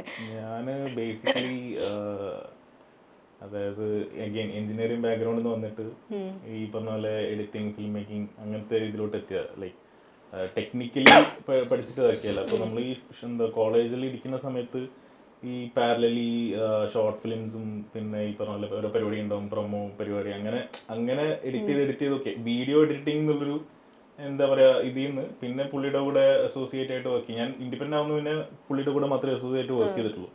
അപ്പോൾ എനിക്ക് തോന്നുന്നു ഈ video editing into film editing ഉള്ളൊരു ട്രാൻസിഷൻ നടന്നത് ലൈക്ക് പുള്ളിയുടെ കൂടെ വർക്ക് ചെയ്ത പടങ്ങൾ വർക്ക് ചെയ്ത് ആ ടൈമിലാണ് നടന്നത്. അപ്പോൾ ലൈക്ക് എന്താ പറയുക, ചുമ്മാ ഷോർട്സ് മാത്രം വെച്ചാൽ പോലെ ഇതിന് ലൈക്ക് ഒരു സ്റ്റോറി ടെല്ലിങ്, എന്താ പറയുക, ഈ ഒരു പേസ് അല്ലെങ്കിൽ റിതം, ലൈക്ക് എന്താ പറയുക ഇമോഷൻസ് ക്യാരി ചെയ്യുക. അപ്പോൾ അതൊക്കെ പുള്ളിയുടെ കൂടെ വർക്ക് ചെയ്തിട്ടാണ് എനിക്ക് പഠിച്ചത്. പിന്നെ അത് കഴിഞ്ഞിട്ട് പുള്ളിയുടെ പടത്തിലും നമ്മൾ എന്താണോ നമ്മൾ അതുവരെ ഒരു വർക്ക് ഫ്ലോ ഉണ്ടായിരുന്നു. ഞാനും പുള്ളിയും വർക്ക് ചെയ്യുന്ന സമയത്ത് അസോസിയേറ്റ് ആയിട്ട് വർക്ക് ചെയ്യുന്ന സമയത്ത് നമുക്ക് നമ്മുടെ ഇടയിൽ ഒരു വർക്ക് ഫ്ലോ ഉണ്ടായിരുന്നു. അപ്പോൾ അത് നമ്മൾ ക്യാരി ചെയ്ത് ഇപ്പോൾ നമ്മൾ കോഡിക്റ്റ് ചെയ്തിട്ട് മുകുന്ദനുണ്ണിയാണെങ്കിൽ ഇപ്പോൾ മോളിവുഡ് ഇപ്പോൾ കറന്റ്ലി എഡിറ്റ് നടന്നുകൊണ്ടിരിക്കുക. അപ്പോൾ അങ്ങനെ അഭിച്ചേൻ്റെ കൂടെ ആയിരുന്നു ഞാനും തുടങ്ങിയത്. അപ്പോൾ എനിക്ക് അവിടെ നിന്ന് കിട്ടിയ എക്സ്പീരിയൻസ് എന്ന് വെച്ച് കഴിഞ്ഞാൽ പടത്തിനെ ബാധിക്കുന്ന ഒന്നും പടത്തിൽ വെക്കരുത്, ഷാർപ്പ് ചെയ്യുക. അഭിച്ചേട്ടൻ ഭയങ്കരമായിട്ട് ഷാർപ്പ് ചെയ്യും പടത്തെ. നമുക്ക് ഏറ്റവും ബെസ്റ്റ് സീനാണെങ്കിലും ഗോദയിലേക്ക് ഒരു സിംഗിൾ ഷോട്ട് ഉണ്ടായിരുന്നു. ഇന്റർവ്യൂവിൽ ഓൾറെഡി വന്ന ഒരു സിംഗിൾ ഷോട്ട് ആക്ച്വലി കുറെ കട്ട് ഷോട്ട്സ് ആക്കി. അത് ടൈറ്റിൽ അതുണ്ട്. ഇത് ക്ലൈമാക്സിന് മുന്നേ വരുന്ന ഒരു ഏരിയ. കാരണം ഭയങ്കരമായിട്ട് അഭിചേട്ടൻ ഭയങ്കര ക്രിട്ടിക്കാ, ഭയങ്കരമായിട്ട് പടങ്ങൾ ആസ്വദിക്കുന്ന ഒരാൾ, ഒരുപാട് സിനിമ കളക്ഷൻ ഉള്ള ആളാണ്. അപ്പോൾ അദ്ദേഹത്തിൻ്റെ കൂടെ കുറച്ച് കാലം വർക്ക് ചെയ്യാൻ പറ്റുള്ളൂ. പക്ഷെ ഭയങ്കര രസമുള്ളൊരു എക്സ്പീരിയൻസ് ആയിരുന്നു. കാരണം പടത്തെ നമ്മൾ കാണുന്ന രീതികൾ എങ്ങനെ മാറും എന്നുള്ള സംഭവങ്ങളൊക്കെ ഷാർപ്പിങ്, അത് ഭയങ്കര രസമാണ്. ഇവൻ അങ്ങനെയൊക്കെ എന്താ പറയുക, ഒരു എക്സ്ട്രാ ഫ്രെയിം ഉണ്ടാവാൻ പാടില്ല പടത്തിൽ. അങ്ങനെ കട്ട് ട്രിം ചെയ്ത് സമയത്ത് ഇപ്പോൾ കട്ട് ചെയ്യുമ്പോൾ ഇപ്പോൾ ചില സീൻസ് ഓക്കെ നമ്മൾ കുറെ കൺവിൻസ് ചെയ്യേണ്ടി വരും. ഇത് കട്ട് ചെയ്ത് കളയാൻ അവരുടെ ഫേവറേറ്റ് സീൻസ് ആയിരിക്കും. എന്താ ചെയ്യുന്ന വെച്ചാൽ നമ്മളത് ലൈക്ക് ചുമ്മാ ഒരു പ്രിവ്യൂവിന്റെ ഇടയിൽ ആ സീൻസ് അങ്ങ് കട്ട് ചെയ്തിട്ട് പ്രിവ്യൂ കൊടുക്കും. ആരും ഇത് അറിയുന്നില്ല എന്നുണ്ടെങ്കിൽ ആവശ്യമില്ല എന്നാണ്. ലൈക്ക് പിന്നെ കുറെ കഴിഞ്ഞിട്ടായിരിക്കും അങ്ങനെ ഒരു സാധനം ഉണ്ടായിരുന്നില്ല. അപ്പൊ അതാണ്, അപ്പോൾ ആവശ്യമില്ലാത്ത സാധനങ്ങൾ അങ്ങനെ ചോപ്പ് ചെയ്യുക എന്നുള്ളത് ഭയങ്കര ഭയങ്കര രസമുള്ളൊരു പരിപാടിയായിരുന്നു. ഒരുപാട് എഡിറ്റേഴ്സ് ആവാൻ താല്പര്യമുള്ള എഡിറ്റേഴ്സ് ആയിരിക്കുന്നവർക്കൊക്കെ നിങ്ങൾ ഏത് സോഫ്റ്റ്വെയർസ് ഇപ്പോൾ യൂസ് ചെയ്യുന്നതെന്ന് അറിയാനുള്ള ഒരു കൗതുകം ഉണ്ടാവും. ഞാൻ പ്രീമിയർ പ്രോയിലാണ് വർക്ക് ചെയ്യുന്നത്. ഞാൻ ആവിഡ് മീഡിയ കമ്പോസർ. എനിക്ക് ആവിഡിൽ എനിക്ക് വർക്ക് ചെയ്യുന്ന എഡിറ്റേഴ്സ് കുറച്ചേ ഉള്ളൂ, കുറച്ച് പഴയ ആൾക്കാർ ഓൾഡ് ജെൻ മാത്രമേ ഉള്ളൂ. ഇപ്പോഴത്തെ ന്യൂ ജെൻ ഒന്നും ആരും ആവിഡ് യൂസ് ചെയ്യുന്നില്ല. രഞ്ജൻ ചേട്ടൻ്റെ രഞ്ജൻ സാറ് അതെ, രഞ്ജൻ സാറ്, മഹേഷ് ഇടയ്ക്കൊന്ന് മാറിയിട്ട് വീണ്ടും വീട്ടിലെത്തി പറഞ്ഞിരുന്നു. തുടക്കം എന്തായിരുന്നു ഉസ്താദൊക്കെ തുടങ്ങുന്നത്? ഞാൻ രാജീവ് മേനോൻ സാറിൻ്റെ അവിടെ നിന്നാണ് ആവിഡ് പഠിച്ചത്. അതിന് മുമ്പ് പ്രീമിയർ ആയിരുന്നു ഫസ്റ്റ്. പിന്നെ SS മ്യൂസിക്കിലായപ്പോൾ DCP Pro സോഫ്റ്റ്വെയർ ഉണ്ട്, അപ്പോൾ അതിലായിരുന്നു. പിന്നെ ആവിഡാണ് 2003 തൊട്ടിട്ട് ഇതുവരെയും ആവിഡ്. ഇനിയിപ്പോൾ പുതിയതൊന്നും ട്രൈ അല്ല, ഒന്ന് യൂസ് ആയി കഴിഞ്ഞാൽ പിന്നെ നമുക്ക് അതന്നെ. ആവിഡ് മറ്റവർക്കൊക്കെ ആവിഡ് പഠിക്കാൻ കുറച്ചും കൂടെ ടഫാണ്. മറ്റേ പ്രീമിയർ യൂസ് ചെയ്തവർക്കൊക്കെ വരുന്നവർക്ക് ആവിഡ് എപ്പോഴും കണ്ടാൽ എല്ലാവരും ഭയങ്കര കൺഫ്യൂസ്ഡ് ആണ്. അപ്പോൾ എനിക്ക് മറ്റേത് ആവിഡ് ആയതുകൊണ്ട് പിന്നെ അതന്നെ യൂസ് ചെയ്യും. പക്ഷെ അത് ആവിഡ് പ്രോബ്ലം എല്ലാം മാനുവലി ആയിട്ട് ചെയ്യണം, കുറേ എഫക്ട്സും അതൊക്കെ. മറ്റേതാണെങ്കിൽ കുറേ പ്ലഗിൻസും എല്ലാം ഉണ്ട് FCP പ്രീമിയറൊക്കെ. ഈവൻ നമ്മളിപ്പോൾ ഒരു ഷോർട്ട് റാമ്പ് ആണെങ്കിൽ അത് വലിച്ചിട്ടാൽ മതി ഇല്ല പ്രീമിയറിൽ. പക്ഷെ ആവിഡിൽ അത് മാനുവലി ചെയ്യണം. അങ്ങനത്തെ കുറേ കാര്യങ്ങൾ പേഷ്യൻസും വേണം ചെയ്യാൻ. ഞാൻ റിസോൾവിലുണ്ട്, റിസോൾവിലാണ് എഡിറ്റ് ചെയ്യുന്നത്. തുടങ്ങിയത് FCP ആയിരുന്നു. ഇടയ്ക്ക് കുറച്ച് എല്ലാം ചെയ്യും. സ്മോക്ക് ഉണ്ടായിരുന്നു. അത് കഴിഞ്ഞ് പിന്നെ റിസോൾവിലേക്ക് മാറി. 2019 തൊട്ട് എഡിറ്റ് മൊത്തം റിസോൾവിലാണ്. രഞ്ജൻ സാർ FCP പോയിട്ട് പിന്നെ വീണ്ടും വീട്ടിലേക്ക് മാറി. ആദ്യം എല്ലാവരും ഇടയ്ക്കൊന്ന് പോയി വന്നു എന്ന് പറഞ്ഞിരുന്നു. പിന്നെയും ഇപ്പൊ ഇതിൽ തന്നെയാണ്.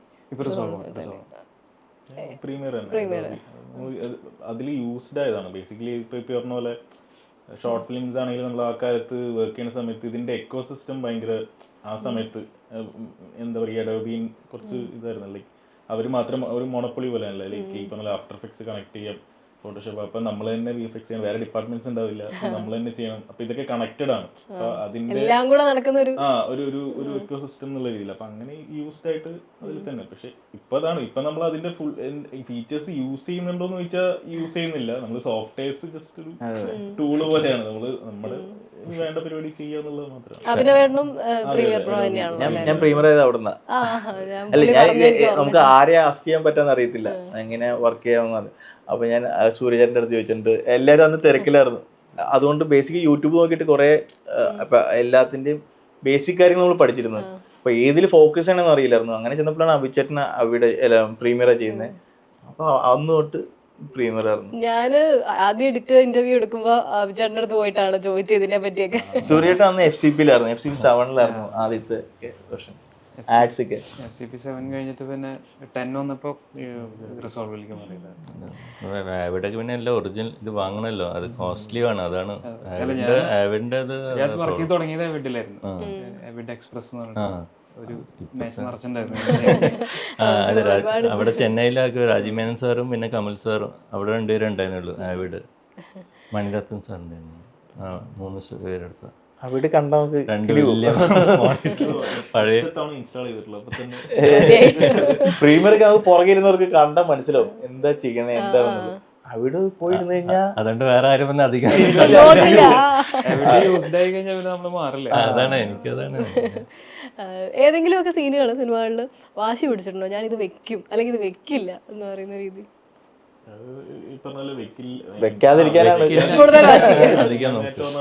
നമ്മള് വാശി പിടിച്ചിട്ട് ബേസിക്കലി ഒരു ആർഗ്യുമെന്റ് ഉണ്ടാവും ഹെൽത്തി ആയിട്ട്. അതായത് ഈ പറഞ്ഞ നമ്മുടെ പോയിന്റ്സ് എന്തെങ്കിലും എന്താണ് കളയാനുള്ള റീസൺ എന്ന് പറഞ്ഞിട്ട് അവരത് നമ്മളെ തിരിച്ച് വേറെ റീസൺ കൊണ്ട് കൺവിൻസ് ചെയ്യുന്നുണ്ടെങ്കിൽ അത് നമുക്ക് കൺവിൻസ് ആവുന്നുണ്ടെങ്കിൽ അത് വെക്കും ബേസിക്കലി.